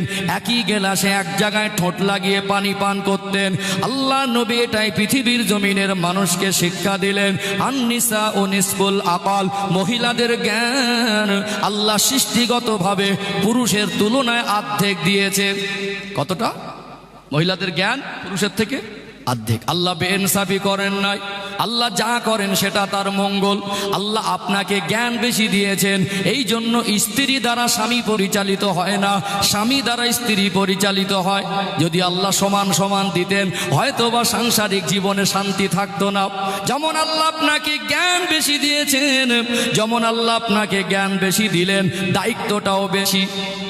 স্বামী স্ত্রীকে বিবাহ করতে যাবে, স্ত্রী স্বামীর বাড়ি আসবে না, দায়িত্বটাও বেশি। স্ত্রী স্বামীকে মোহরানা দেবে না, স্বামী স্ত্রীকে মোহরানা দিতে হবে, দায়িত্ব বেশি। স্ত্রীকে স্বামী পরিচালনা করবে, স্বামীকে স্ত্রী পরিচালনা করবে না, দায়িত্ব বেশি। স্ত্রীর ভরণ পোষণ, স্ত্রীর পোশাক আদি, স্ত্রীর চিকিৎসার ক্ষেত্রে স্ত্রী স্বামীর চিকিৎসা, ভরণ পোষণ আর পোশাক আদির দায়িত্ব নেবে না, বরং স্বামীকে স্ত্রীর দায়িত্বটা নিতে হবে কি হবে না? জ্ঞান বেশি, দায়িত্ব বেশি। দুজনে যদি সব একই সমান সমান হয়ে যায়, তাহলে মিলে চলাটা মুশকিল হয়ে যাবে। দুই ভাই যদি দুজনে বলে আমি বুঝি বেশি, ও বলে আমি বেশি বুঝি, দেখবেন আল্লাহ এটা প্র্যাকটিক্যালের ব্যাপার। স্ত্রীদেরকে যদি ভালোবাসা দিয়ে বোঝান, মহিলাদেরকে মায়ের জাতিকে আল্লাহ নিয়ামত স্বরূপ করেছেন, যদি সত্যিকারে ভালোবাসা দিয়ে বোঝান, সহজে বুঝে যায়। কথা বুঝতে পারছেন না? সহজে বোঝা যায় না। এই জন্য দেখবেন ওদের ভালোবাসার পাত্র। আল্লাহ নবী বলেছেন, পৃথিবীতে আমি আমার পছন্দের জিনিস, নবীর পছন্দের জিনিস কয়েকটা, তার মধ্যে হলো একটা খুশবু, একটা হলো স্ত্রী, একটা হলো নামাজ, একটা হলো মেসাক। এই চারটে জিনিসকে আল্লাহ নবী পছন্দ করতেন। কথা বলতে পেরেছেন? তাহলে তাদের সঙ্গে মারামারি, ঝগড়া এবং টর্চার করা এটা ইসলামের পার্ট নয়। ইসলাম এগুলোকে হারাম করেছেন, ইসলাম এগুলোকে নিষিদ্ধ করেছেন। যদি ওলট পালট থাকে, জামার ছাতার মতো সোজা করে দিও। কথা বুঝতে পারছেন না? কিন্তু মারামারি, গালাগালি নয়, বরং চাকরানি মনে করা যাবে না, দাসী মনে করে যাবে না। নিজে যা খাবে তাকে তাই খাওয়াতে হবে, ভালোবাসা দিতে হবে। একই পাত্রে খেতে বসো, একই গ্লাসে এক জায়গায় ঠোঁট লাগিয়ে পানি পান করো, অর্থাৎ ভালোবাসার জায়গা না, ভালোবাসার জায়গা। এখানে বর্তমান সময়ে মনে করুন আজকে যেটা চিত্র, এখন স্বামী স্ত্রীর দাম্পত্য জীবন শুরু হলো, ইসলামের জ্ঞানের অভাবে, পরিপূর্ণ ইসলামের পথে প্রতিষ্ঠিত না হওয়ার কারণে স্ত্রীর কোনো কাজে ত্রুটিতে যদি ভুল হয়, ভুল হলে কি হয়, স্বামীর এসে গালাগালি দিচ্ছে না দেয় না? গালাগালি দিচ্ছে মানে শরিয়াতের পরিপন্থী, ইসলামের পরিপন্থী, অর্থাৎ ইসলামের দৃষ্টিতে গালাগালি দেওয়া যাবে না, মারাও যাবে না। অর্থাৎ এখানে গালাগালি আর মারামারি মানে ইসলাম বিরোধী কাজ, ঠিক তো নাকি? হারাম কাজ। এখন গালাগালি দিলেন, একটা ভুল বোঝাবুঝি ছিল, হতেই পারে, সেটা সমাধান ইসলাম গালাগালি আর মারামারি দেয়নি। আমরা গালাগালি আর মারামারি বেছে নিয়েছি না নেইনি? এখন এসে খুব কড়া ভাষা গালাগালি। বিয়ের সময়, বিবাহের আগে ছেলের বাবা মোবাইলে ছবি নিয়ে ঘুরছিল, ছেলে দেখেছি হিরোর মতো লাগছে, পরে দেখা গেল গালাগালিতে হিরো, পরে দেখা যাচ্ছে মদ খাওয়ায় হিরো, পরে দেখা যাচ্ছে মানে গুটকা খাওয়ায় হিরো, বিড়ি খাওয়ায় হিরো, তেরেঙ্গা খাওয়ায় হিরো। ও নামাজে হিরো হয়নি, আদর্শের দিক থেকে হিরো হয়নি, সততার দিক থেকে হিরো হয়নি, ও দেখা যাচ্ছে অসৎ আচরণে হিরো। আছে না নেই? আছে না? স্ত্রীকে এখন অতিরিক্ত জঘন্য ভাষায় যদি গালিগালাজ করে, অকথ্য ভাষায়, মেজাজ তো কতক্ষণ থাকবে? রেগে গেল, উল্টো গালাগালি। তাহলে প্রথম একটা ভুল বোঝাবুঝি ছিল, গালাগালির বদলে গালাগালি, খুব রকচটা গালাগালি দিচ্ছে, যা মনে করেছে তাই দুমদাম মার শুরু করে দিল। এখন মারের বদলে মার আছে না নেই? একটু হাঁকু দেন না। কিছু কিছু চাচি আর ভাবি আছে, কেউটে সাপের থেকে বীজ বেশি, যা মনে করবে তাই না, মারের বদলে মার। তারপরে রাগ করে বাপের বাড়ি, তারপরে কেসকা বাড়ি, 4 বছর মামলা চলছে। ভালো করে সিচুয়েশনটা বোঝেন। প্রথমে ছিল একটা ভুল বোঝাবুঝি, চলার ক্ষেত্রে ভুল হতে পারে। ইসলাম বলেছে গালাগালিও করবে না, মারামারিও করবে না। ওটা নিজেদের ভিতরে, যেমন জামার কাপড় ওলট পালট হয়ে গেলে সদা করে নিও। কখনো তোমার চলার পথে ভুল হতে পারে, তার চলার পথেও ভুল হতে পারে। তাহলে সামান্য একটা বিষয়কে নিয়ে ভালোবাসার মাধ্যমে একে অপরকে ক্ষমা করে ভালোবাসা দিয়ে শান্তি ফিরিয়ে আনা সম্ভব ছিল, ভুল বোঝাবুঝিটা মীমাংসা সম্ভব ছিল। অথচ গালাগালিতে যাওয়া মানে গালাগালি, মারামারি, বাপের বাড়ি, কেসকা বাড়ি, 4 বছর মামলা চলছে। 4 বছর পরে ছেলেটা বলছে আমার জীবনে শান্তি নেই। কি বলছে? আমার জীবনে, আশা করে বিয়ে করেছিলাম যে না জানি বিবাহিত জীবন কত মধুর হয়, আমার 4টে বছর আমার জীবনটা নরক বা জাহান্নাম হয়ে গেছে। ছেলেটা বলছে, মেয়েটাও ওর বন্ধু বান্ধবীদের সঙ্গে, প্রতিবেশীর সঙ্গে বলছে আমার জীবনে শান্তি নেই। 4 বছর পরে ছাড়াছাড়ি হয়ে গেল। ভালো করে বুঝবেন, এই 4 বছরে ছেলেটা যা রোজগার করেছে সব কেসের পিছনে গেছে। 4 বছর এই মেয়ে 2টো বাচ্চাকে নিয়ে চলে গেছে। এই নিষ্পাপ 2টো বাচ্চা বাবার আদর থেকে বঞ্চিত হয়েছে, ভালো লেখাপড়া শেখা থেকে বঞ্চিত হয়েছে। এর ফলাফল কি দাঁড়ালো? প্রথমে ছিল ভুল বোঝাবুঝি, ইসলামের গন্ডি ডিঙে পার হলেন গালাগালি, মারামারি, বাপের বাড়ি, কেসকা বাড়ি, ছাড়াছাড়ি। 4টে বছর পরে গিয়ে ফলাফল দাঁড়ালো সোনার একটা সাজানো গোছানো সংসার তছনছ হয়ে গেল। এটা প্রথম ক্ষতি। দ্বিতীয় ক্ষতি, উভয় পক্ষের গার্জেনদের সম্মান গেল। তৃতীয় ক্ষতি, স্বামী আর স্ত্রীর দুজনের জীবনের শান্তিটা জিনিসটা উড়ে গেল। চতুর্থ ক্ষতি, নিষ্পাপ একটা ছোট নিরপরাধ বাচ্চা, এর ইফেক্টটা তাদের উপরে আচরণ করলো কি করলো না? চতুর্থ ক্ষতি, আপনাদের নিজেরও মান সম্মানটা গেল, সারা জীবনের জন্য একটা কলঙ্কিত হয়ে গেলেন সামান্য একটা ভুল বোঝাবুঝি। বলুন, এই যে ইসলাম যে পথ দেখিয়েছে, ইসলামের পথটা আমাদের জন্য সহজ না কঠিন? সহজ না কঠিন? ইসলামের পথের গণ্ডি ডিঙানোর কারণে জীবন কঠিন হলো না সহজ হলো? আজকে কিছু কিছু মানুষ, অল্প বিদ্যা ভয়ঙ্করই হয় মাঝে মাঝে। দেখবেন কিছু মানুষের অভ্যাস হলো ফিতনা করা, কিছু মানুষের অভ্যাস হলো জাতির ভিতরে ভাগাভাগি করা, কিছু মানুষের অভ্যাস হলো ফিতনা ছড়ানো।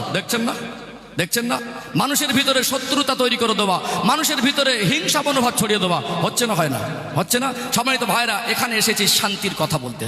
অর্থাৎ এটা বোঝাতে চাইছি, ইসলাম এমন এক জীবন ব্যবস্থা। কিছু মানুষ ভুল বোঝে, ইসলাম না বোঝার কারণে বলে ইসলাম মানা কি যাতাই ব্যাপার, মানে মানুষকে ভুল বোঝাচ্ছে। ইসলামই বোঝে না। ইসলামিক জীবন ব্যবস্থা মানুষের জন্য কঠিন নয়। ইসলামের পথে থাকলে মানুষের জীবন যতটা সহজ হয়, ইসলামের বাইরে চললে, মন মর্জি চললে মানুষের জীবন কঠিন আর জটিল হয়ে যায়। তাহলে ইসলামের পথে থাকলে জীবনে শান্তি হয় না শান্তি হয়? একটু ভুল বোঝাবুঝি মিটিয়ে নিলে ইসলামের পথে জীবনে শান্তি থাকতো না? তাহলে ইসলাম একটা যে অর্থ শান্তি, এটা তো একটা বিষয় আমি ছোট্ট করে ব্যাখ্যা করেছি। যদি প্রত্যেকটা আল্লাহর আদেশ আর নিষেধ এরকম ব্যাখ্যা করা যায়, প্রত্যেকটা আদেশ নিষেধের ভিতরে মানুষ ও জাতির জন্য কল্যাণ আছে। জোরে বলুন সুবহানাল্লাহ। আমার কথা কি বুঝতে পারছেন? এখন যদি আমার যে সমস্ত মা বোনেরা সাংসারিক জীবনে মিল মহব্বত নেই, নিশ্চয়ই শরিয়াতের পরিপন্থী কাজে তারা মগ্ন আছে। নিশ্চয়ই স্ত্রীর হকের ক্ষেত্রে স্বামী গাফেল, স্বামীর হকের ক্ষেত্রে স্ত্রী গাফেল, যার কারণে আজ ডিভোর্স হচ্ছে। প্রকৃত ধর্মীয় জ্ঞানের অভাবে আজকে গাড়ি বাড়ি হয়েছে, ঘরের ভিতরে প্রকৃত শান্তি নেই। অথচ ওই বিল্ডিং বালাখানা এসি রুমের ভিতরে শান্তি থাকে না। প্রকৃত স্বামী স্ত্রী ভালো মানুষ হওয়ার ভিতরে, আদর্শবান হওয়ার ভিতরে, প্রকৃত একে অপরের প্রতি সহানুভূতিশীল হওয়ার ভিতরে, একে অপরের ভালোবাসার ভিতরে প্রকৃত শান্তি থাকে। কুড়ে ঘরে তালপাতার ছাউনির নিচেও ডাল ভাত খেয়েও শান্তিতে কাটানো যায়। আর যদি পৃথিবীর বিশ্বের সুন্দরীকে বিবাহ করেন, আর পৃথিবীর সোনার ইট দিয়ে ঘর করেন, পৃথিবীর সব থেকে দামি খাবার ঘরে এনে দেন, স্বামী স্ত্রীর মিল মহব্বত যদি না থাকে, স্বামী স্ত্রীকে তুচ্ছ তাচ্ছিল্য করে, স্ত্রীর স্বামীর প্রতি ভক্তি না আসে, ওই জীবনে শান্তি থাকবে? ওই জীবনে শান্তি থাকবে না। অর্থাৎ সম্মানিত ভাইরা, ইসলাম মানুষের জন্য কঠিন নয়। ইসলামের পথে চললে মানুষের জীবন সহজ আর শান্তির হয়ে যায়। ইসলাম মানুষের জীবনে কল্যাণ এনে দেয়। ইসলাম দুনিয়ার কল্যাণ এনে দেয়, আখেরাতের কল্যাণ এনে দেয়, কবর জগতের কল্যাণ এনে দেয়। আল্লাহ পাক এই জন্য বলছেন, ইয়া আইয়ুহাল্লাযীনা আমানু উদখুলু ফিস সিলমি কাফা, হে বিশ্বাসী বান্দা বান্দিরা, তোমরা পরিপূর্ণরূপে ইসলামের মধ্যে প্রবেশ করো। আলোচনা মগজে ঢুকছে? ঢুকছে? আমার কথা বুঝতে পারছেন? তাহলে বলুন, ইসলামের আদেশ কি আমাদের জন্য কঠিন? কঠিন? এখানে আর একটা ক্লিয়ার করে দিই, বিষয়টা আরো একটু সহজ হয়ে যাবে। আগামী এই যে এটা মাস চলছে কি, শাওয়াল মাস, মানে এটা শেষের দিকে, জিলহজ, শাওয়াল মাসে জিলকদ, জিলহজ, আর মনে করুন এখন থেকে 1.5 মাস বাকি কুরবানির ঈদ। কি বাকি? 1.5 মাস বাকি। একজন মানুষ যদি সাহেবে নেশাব হয়, মুফতিদের কাছ থেকে বাজার অনুযায়ী নিখুঁত একটা হিসাব নিয়ে নেবেন। আমি আনুমানিক একটা ধারণা বলছি, 52-53 হাজার, 55 হাজার, 50 প্লাস থেকে 55-55-র মধ্যে এরকম একটা অ্যামাউন্ট যদি ঋণ দেনা বাদ দিয়ে আপনার কাছে জমা থাকে, 1 বছর যদি টাকাটা থাকে, কোনো ঋণ দেনা নেই, আপনি সুস্থ সবল আছেন, একটা টাকা জমা হয়েছে এরকম একটা অ্যামাউন্ট, তাহলে আপনি সাহেবে নেশাব। আল্লাহর দৃষ্টিকোণে, শরিয়াতে আপনি আর গরিব না, তাহলে আপনাকে ওই টাকা থেকে জাকাত দিতে হবে। আর আপনি যদি কুরবানির ক্ষেত্রে ওই টাকার মালিকানা হন, কুরবানির আগের দিন পর্যন্ত আপনাকে কুরবানি দিতে হবে। ভালো করে বুঝবেন। ধরে নিলাম আনুমানিক 55 হাজার টাকা থাকলে তার উপরে কোরবানির হুকুম, আর 55 কোটি টাকা থাকলে তার উপরেও। এখন যিনি 55 কোটি টাকার মালিক, সে চাইলে 2 লক্ষ টাকা দিয়ে একটা উট কিনে কুরবানি দিতে পারবে না। এখন আপনি খুব কষ্ট করে, গরিব মানুষ, খুব কষ্ট করে টাকা জমিয়ে আপনি ঘরে গিয়ে ভাবছেন, তাই তো আল্লাহ আমার প্রতি কি এরকম একটা হুকুম দিল, আমার সবে 55 হাজার টাকা মাথার ঘাম পায়ে ফেলে জমা করলাম, আর আমার উপরে আল্লাহ কুরবানি দিলেন। এখানে বুঝতে হবে আপনি ইসলাম বোঝেননি। বরং আপনি শুকরিয়া আদায় করবেন, আপনার থেকে কত অসহায় মানুষ আছে, দিন আনা দিন খাওয়া ঋণ শোধ করতে পারছে না, চিকিৎসার পয়সা পাচ্ছে না। আল্লাহ আপনাকে চলার মতো দেওয়ার পরেও আপনার কাছে অ্যামাউন্টটা জমা আছে না নেই? তাহলে আল্লাহ অনেকের থেকে আপনাকে ভালো রেখেছেন। আপনার উপরে কুরবানির হুকুম, আপনার উপরে 2 লক্ষ টাকা দিয়ে উট কিনে কুরবানির হুকুম না। আপনি একটা ছোট ছাগল দেন না, মাসাল অনুযায়ী একটা ছাগলের দাম যদি 5-6 হাজার হয়, ওতে কুরবানি হয়ে যায়। বরং আল্লাহর কাছে আপনি শুকরিয়া আদায় করবেন, আল্লাহ এতদিন আমি অভাব ছিলাম, এই আমলটা আমার জীবনে হবে কি আমি জানি না, আজকে আপনি আমাকে অর্থ দিয়ে একটা এইরকম ধনীদের অন্তর্ভুক্ত করে দিয়ে আপনি আমাকে কুরবানির মতো একটা আদেশ পালন করার সুযোগ করে দিয়েছেন। বলুন সুবহানাল্লাহ। কথা বুঝতে পারছেন না? আমরা হানাফি মাযহাবের মানুষ, আমাদের জন্য কুরবানিতে একটা বড় পশুতে অংশ নেওয়া যায় না। হানাফি মাযহাবের মানুষ যদি চেষ্টা করবেন একা দেওয়া, তাতে উত্তম। তবে যদি প্রয়োজন হয় একটা পশুতে 7 অংশ নেওয়া যেতে পারে, বড় ক্যাটাগরির পশুতে 7টা অংশ নেওয়া যেতে পারে, তাহলে আপনার 3-7 21,000, 3,000 টাকাতে আপনার হুকুম হয়ে যাবে। যার আছে 300 কোটি টাকার মালিক, সে 30 কোটি টাকা দিয়ে কিনে কুরবানি দিতে পারে। আপনার নিয়ে আপনি 3,000 টাকা দিলেও আল্লাহ অতি সন্তুষ্ট হবে। যে 30 কোটি টাকা খরচা করে আল্লাহকে সন্তুষ্ট করবে, আপনার অর্থের মান অনুযায়ী আপনি 3,000 টাকা খরচা করলেই আমার সেই আল্লাহ খুশি হবে। যেটা বলুন, তাহলে ইসলাম কি কঠিন না সহজ? তাহলে আল্লাহ যা কিছু আদেশ নিষেধ দিয়েছেন আমাদের জন্য, এটা আমাদের জন্য বোঝা নয়, আমাদের জন্য ভারী নয়। বরং প্রত্যেকটা আদেশ নিষেধ যদি আমরা বর্তমান যদি ব্যাখ্যা করি, একটা কোরআন হাদিসের স্পষ্ট ব্যাখ্যা, একটা চিকিৎসা বিজ্ঞানের ব্যাখ্যা, একটা বাস্তবতার সঙ্গে যদি মিল রেখে প্র্যাকটিক্যালের ব্যাখ্যা করি, একটা আদেশ নিষেধ নিয়ে 2-4 ঘন্টা করে বয়ান করা যাবে। প্রত্যেকটা আদেশ নিষেধের ভিতরে মানার ভিতরে কল্যাণ আছে, ছাড়ার ভিতরে অকল্যাণ। কথা বুঝতে পারছেন? সম্মানিত ভাইয়েরা, আজকে দেখছেন গোটা পৃথিবীতে অশান্ত একটা চিত্র, দেখছেন না? আমি এখানে একটু সম্প্রীতির বার্তা আপনাদের দেব, তার আগে একটু তাকবীর দেন তো। নারে তাকবীর। ঘুম লেগেছে না খিদে লেগেছে? সময় তো হয়ে আসছে, এই তো আলহামদুলিল্লাহ 12টা আবার হয়ে গেল। 12:30টার পর দোয়া করবো। আলোচনা অসুবিধা হচ্ছে নাকি? বুঝতে পারছেন তো? যাক, আর একটু প্রাণ ভরে আওয়াজ দেন নারে তাকবীর। আসল পোতা গ্রামবাসী বৃন্দ বলুন জিন্দাবাদ। আসল পোতা গ্রামবাসী বৃন্দ, এ মাহফিলের কমিটির সাহেবানগণ, নারে তাকবীর। আলোচনা বুঝতে পারছেন? এখানে একটু সম্প্রীতির বার্তা দিতে হবে। আজকে বর্তমান সময় আমাদের দেশ, এই ভারতবর্ষ একটা ঐতিহ্যপূর্ণ রাষ্ট্র। এই দেশের মাটি আমাদের কাছে পবিত্র। ভারতবর্ষের সংবিধান, আমরা ধর্মীয় দৃষ্টিকোণ থেকে আমাদের জীবন বিধান হিসাবে আমরা আল্লাহর কালাম কি ইসলামকে আমরা জানি। তারপর ইসলাম আমাদের শিক্ষা দিয়েছে দেশকে ভালোবাসো, ইসলাম আমাদেরকে শিক্ষা দিয়েছে দেশের আইনকে সম্মান করো। কথা ঠিক না ঠিক?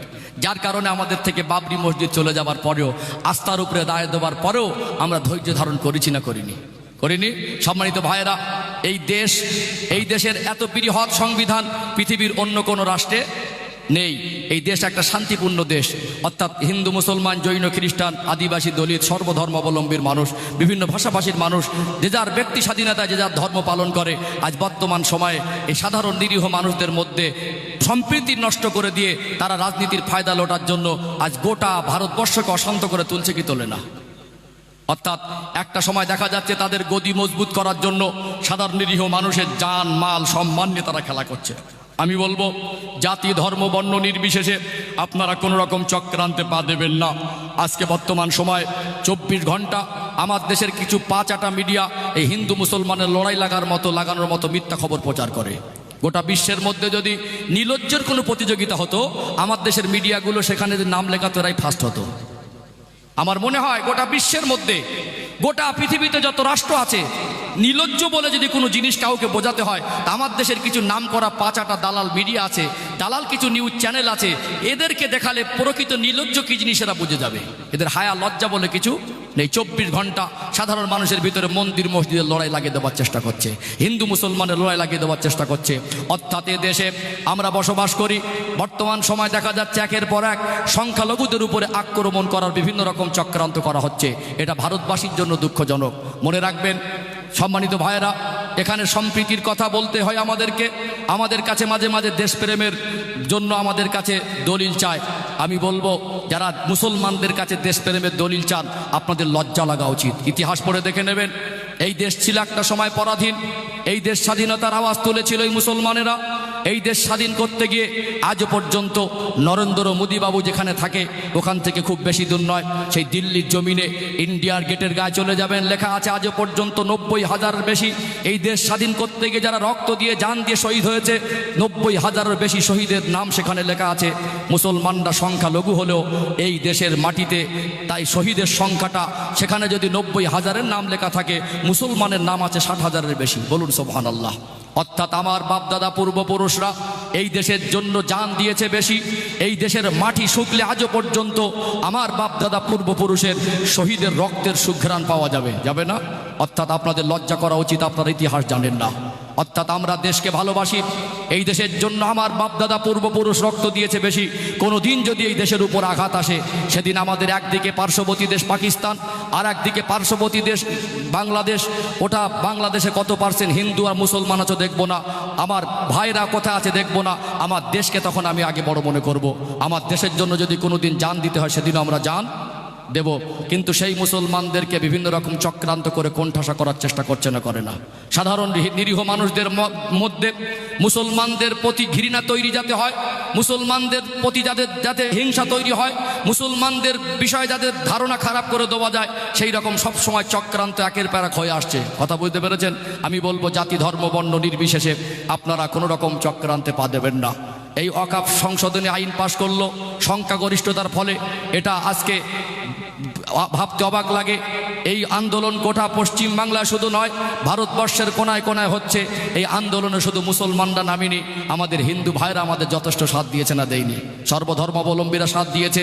আমি বলবো, এই আন্দোলন, এই ওয়াকফ সংশোধনী আইন প্রত্যাহারের দাবিতে যে আন্দোলন হচ্ছে, অর্থাৎ এই আন্দোলন কোনো রাজনীতির আন্দোলন নয়, আন্দোলন কোনো ধর্মের বিরুদ্ধে আন্দোলন নয়, এটা দেশ বাঁচানোর আন্দোলন, এটা সংবিধান বাঁচানোর আন্দোলন, এটা আমাদের অধিকার আদায়ের আন্দোলন।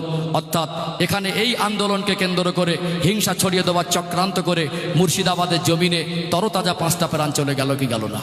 আপনি বলবেন, আজকে নিউজ চ্যানেলে ক্যামেরার ফোকাসে এসে আপনার খুব দরদ দেখাবে। আপনি বলুন, যে মানুষটা চলে গেল, একজন মা এতিম বেওয়া হয়ে গেল, একজন বাচ্চা এতিম হয়ে গেল, তারা এসি রুমে জেট ক্যাটাগরি সিকিউরিটি নিয়ে ঘুরবে, তাদের বাড়ির দুঃখ কষ্ট কি 12 মাস বুঝতে আসবে? আসবে। দিনের শেষে হিসাব মেলাবেন, আপনাকে সেই জোন খেটে খেতে হয়, খেতে হবে। দিনের শেষে হিসাব মেলাবেন, আপনাকে ভ্যান চালিয়ে খেতে হয়, খেতে হবে। দিনের শেষে হিসাব মিলিয়ে দেখবেন আপনাকে সেই মজদুরি আর ব্যবসা করে খেতে হয়, খেতে হবে।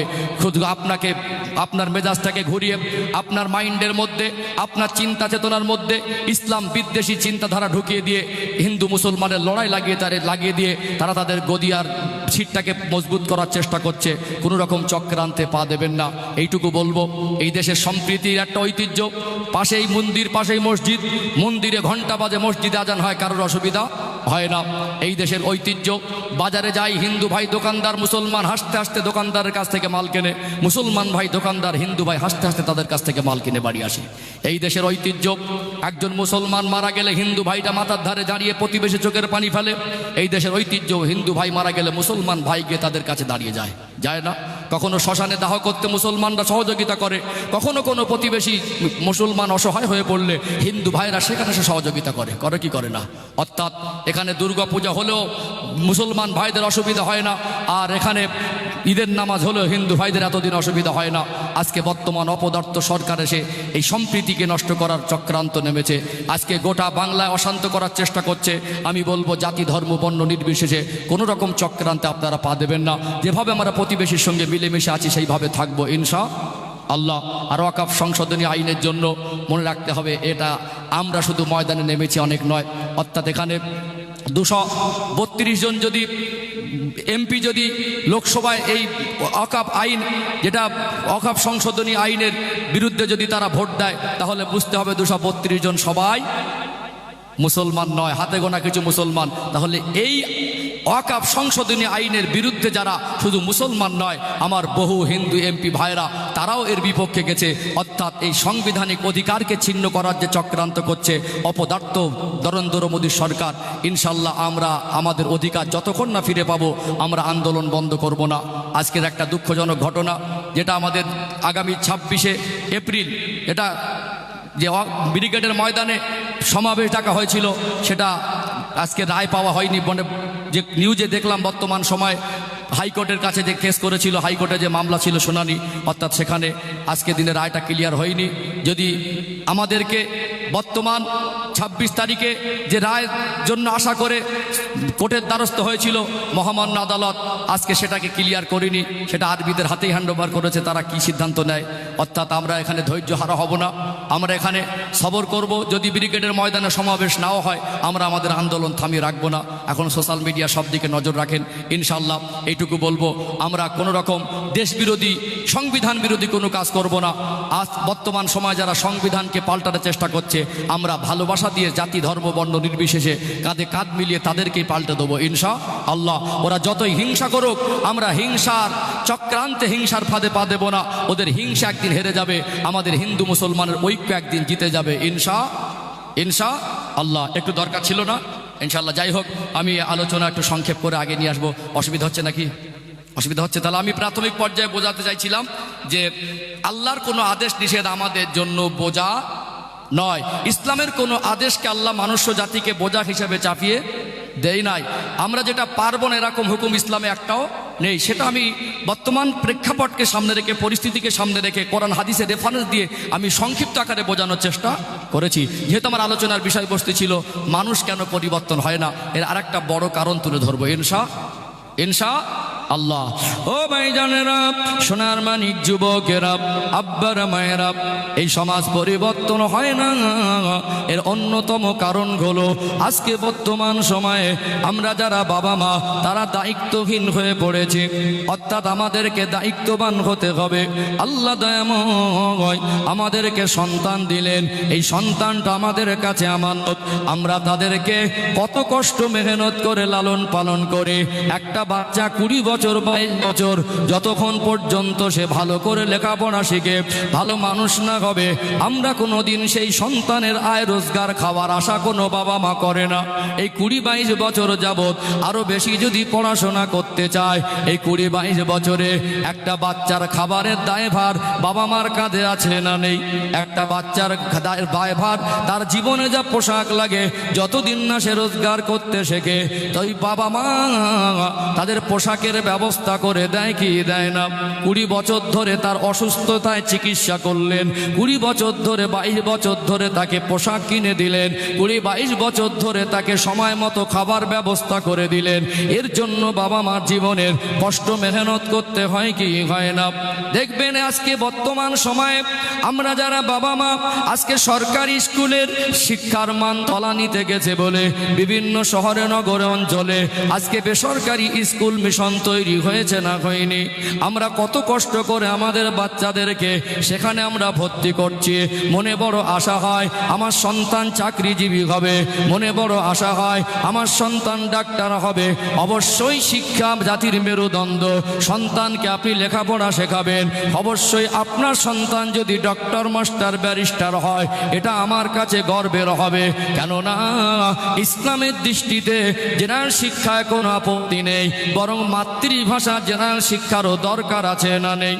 ইসলাম নামক জীবন ব্যবস্থার মধ্যে শিক্ষার যে গুরুত্ব বোঝানো হয়েছে পৃথিবীর কোনো ধর্ম এত গুরুত্ব বুঝিয়েছে বলে আমার জানা নেই।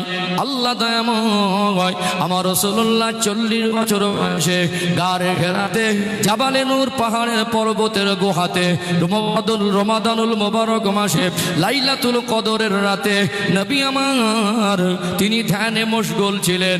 আল্লাহ পাক কোরআনুল কারীমের 30 নম্বর পারা সূরা আলাকের প্রথম 5টা আয়াত আমার আল্লাহ নাজিল করেছিলেন। প্রথম 5 আয়াত সূরা আলাকের ওই প্রথম আয়াতের প্রথম শব্দ দিয়ে বিস্ময়কর মহাগ্রন্থ আল কোরআন আল্লাহ কোরআনুল কারীমের সূচনা করলেন যে শব্দ আর আয়াত দিয়ে, ওটা ছিল ইকরা অর্থাৎ পড়ো। শিক্ষা জাতির মেরুদণ্ড। আমি সবাইকে সচেতন করব, একবেলা যদি নাও খেয়ে থাকতে হয়, পেটে যদি পাথরও বেঁধে থাকতে হয়, সন্তানকে অবশ্যই লেখাপড়া শেখাবেন। আজকে বর্তমান সময় প্রত্যেকটা বাবা মা আজকে সচেতন। আজকে ছোটবেলা থেকে আমরা আমাদের বাচ্চাদেরকে ইংরাজি শেখাচ্ছি, বাংলা শেখাচ্ছি, অঙ্ক শেখাচ্ছি। আজকে বর্তমান সময়ে দেখা যায় একজন ভ্যান চালক বাবা হলেও ওই বাবাটা তার সন্তানকে একটা চাকরির উপযুক্ত সন্তান হিসাবে গড়ে তোলে। সন্তান আজকে MBBS ডক্টর হয়েছে, এরকম চিত্র আছে না নেই? আছে না? শিক্ষার দরকার আছে। আজকে বর্তমান দেশে মাথা উঁচু করে চলতে গেলে যদি জেনারেল শিক্ষা না থাকে চলতে পারবে? আপনি যদি ইসলামের প্রতি অনেক ভালোবাসা, ভালো জিনিস আপনার সন্তানকে যে জমিন থেকে ইসলাম প্রচার আমার নবী শুরু করেছিলেন সেই সৌদি আরবে যদি 5 বছর বয়সে পাঠিয়ে দেন, 30 বছর থেকে যদি পড়াশোনা করে এখানে 35 বছর বয়সে বাড়ি আসে, সে যদি মাতৃভাষায় কথাটা বলতে না পারে তার কওমের কাছে দিন বোঝাতে পারবে? দিন বোঝাতে পারবে না। অর্থাৎ আমি চাই এদেশ আমাদের, এদেশে মাথা উঁচু করে বাঁচতে গেলে এই দেশের আমার একটা ভাই সে যদি রাষ্ট্রপতি হয় তারও শিক্ষা দরকার আছে না নেই? সে যদি এই দেশের অর্থমন্ত্রী হয়, এই দেশের মাস্টার হয়, ইঞ্জিনিয়ার হয়, ডক্টর হয়, শিক্ষা দরকার আছে না নেই? শিক্ষার বিরুদ্ধে ইসলামও নয়, শিক্ষার বিরুদ্ধে আমিও নয়, বরং নবী আমার সোনা জবানে বললেন উতলুবুল ইলমা মিনাল মাহাদি ইলাল লাহাদ। একটা মানুষের শিক্ষার সময় হলো মায়ের দোলনা থেকে নিয়ে মরণ আগ পর্যন্ত। এত মহান কথা আর কে বলবে? সম্মানিত ভাইরা, অর্থাৎ আমি শিক্ষার বিরুদ্ধে বলছি না, ইসলামও শিক্ষার বিরুদ্ধে নয়। অবশ্যই শিক্ষা দরকার আছে, তবে জেনারেল শিক্ষার পাশাপাশি আপনার সন্তানকে আদর্শিকভাবে ইসলামের শিক্ষায় শিক্ষিত করতে হবে। হাট্টিমাটিম যদি মুখস্থ হয়, 4টে কলেমা কেন মুখস্থ নেই? আতা গাছে তোতা পাখিটা মুখস্থ করার দরকার আছে। ইংরাজি যদি দেখতে পারে, লিখতে পারে, পড়তে পারে, বাংলা যদি দেখে দেখে লিখতে পারে, পড়তে পারে, বলতে পারে, বাংলা যদি পড়াতে পারে, আপনার সন্তানকে ইংরাজি শেখালেন, বাংলা শেখালেন, নামতা শেখালেন, মাস্টার অঙ্কে কাঁচা ছিল আলাদা মাস্টার ধরলেন, ইংরাজিতে কাঁচা ছিল, সপ্তাহে 3 দিন 4 দিন পড়িয়ে 1000 টাকা করে দিলেন। আপনার সেই সন্তানকে যদি 60-70 বছর মাথা উঁচু করে বাঁচতে গিয়ে যদি আপনার সন্তানকে জেনারেল শিক্ষা শিক্ষিত করতে হয়, তাকে জাহান্নামের আগুন থেকে বাঁচাতে গেলে তাকে ইসলামের শিক্ষা শিক্ষিত করা দরকার আছে না নেই? আছে না? আপনার গ্রামে আজকে অনেক সোনার মানিক যুবক আছে, এরা যদি 4টে কলেমা না জানে, এরা যদি কোরআন শরীফ শুদ্ধ করে পড়তে না জানে, এরা যদি জানাজা কিভাবে পড়তে হয় না জানে, এরা যদি আজকে দিনে বর্তমান সময় দরুদ শরীফ দোয়া, মাসুরা দোয়া, কুনুত দোয়া, সানা না জানে, নামাজ কিভাবে পড়তে হয় না জানে, এ দোষ কাকে দেবেন? জলসা কমিটির আর বক্তার? কিছু মানুষ তো সুযোগ খোঁজে। অর্থাৎ এ দায়িত্ব আল্লাহ দিয়েছেন বাবার আর মার উপরে। কার উপরে?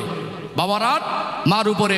অর্থাৎ আপনি দাদু, সমাজের যারা গার্জেন, 5 বছর বয়স না হলেও তো আমরা আমাদের বাচ্চাকে স্কুলে ভর্তি করি না।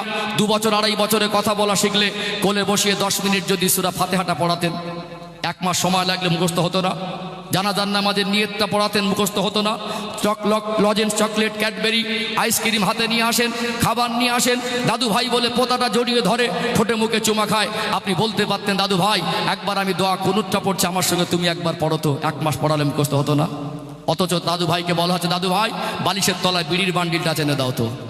দাদু ভাই ওই পাঞ্জাবির পকেটে গুটকা, তেরেঙ্গা, খৈনি আছে, তামাকের ডিব্বা চেনে দাও তো। আপনি আবার চায়ের দোকানে গিয়ে ফতোয়া দেবেন, জলসা দিয়ে কটা মানুষকে হেদায়েত করেছি।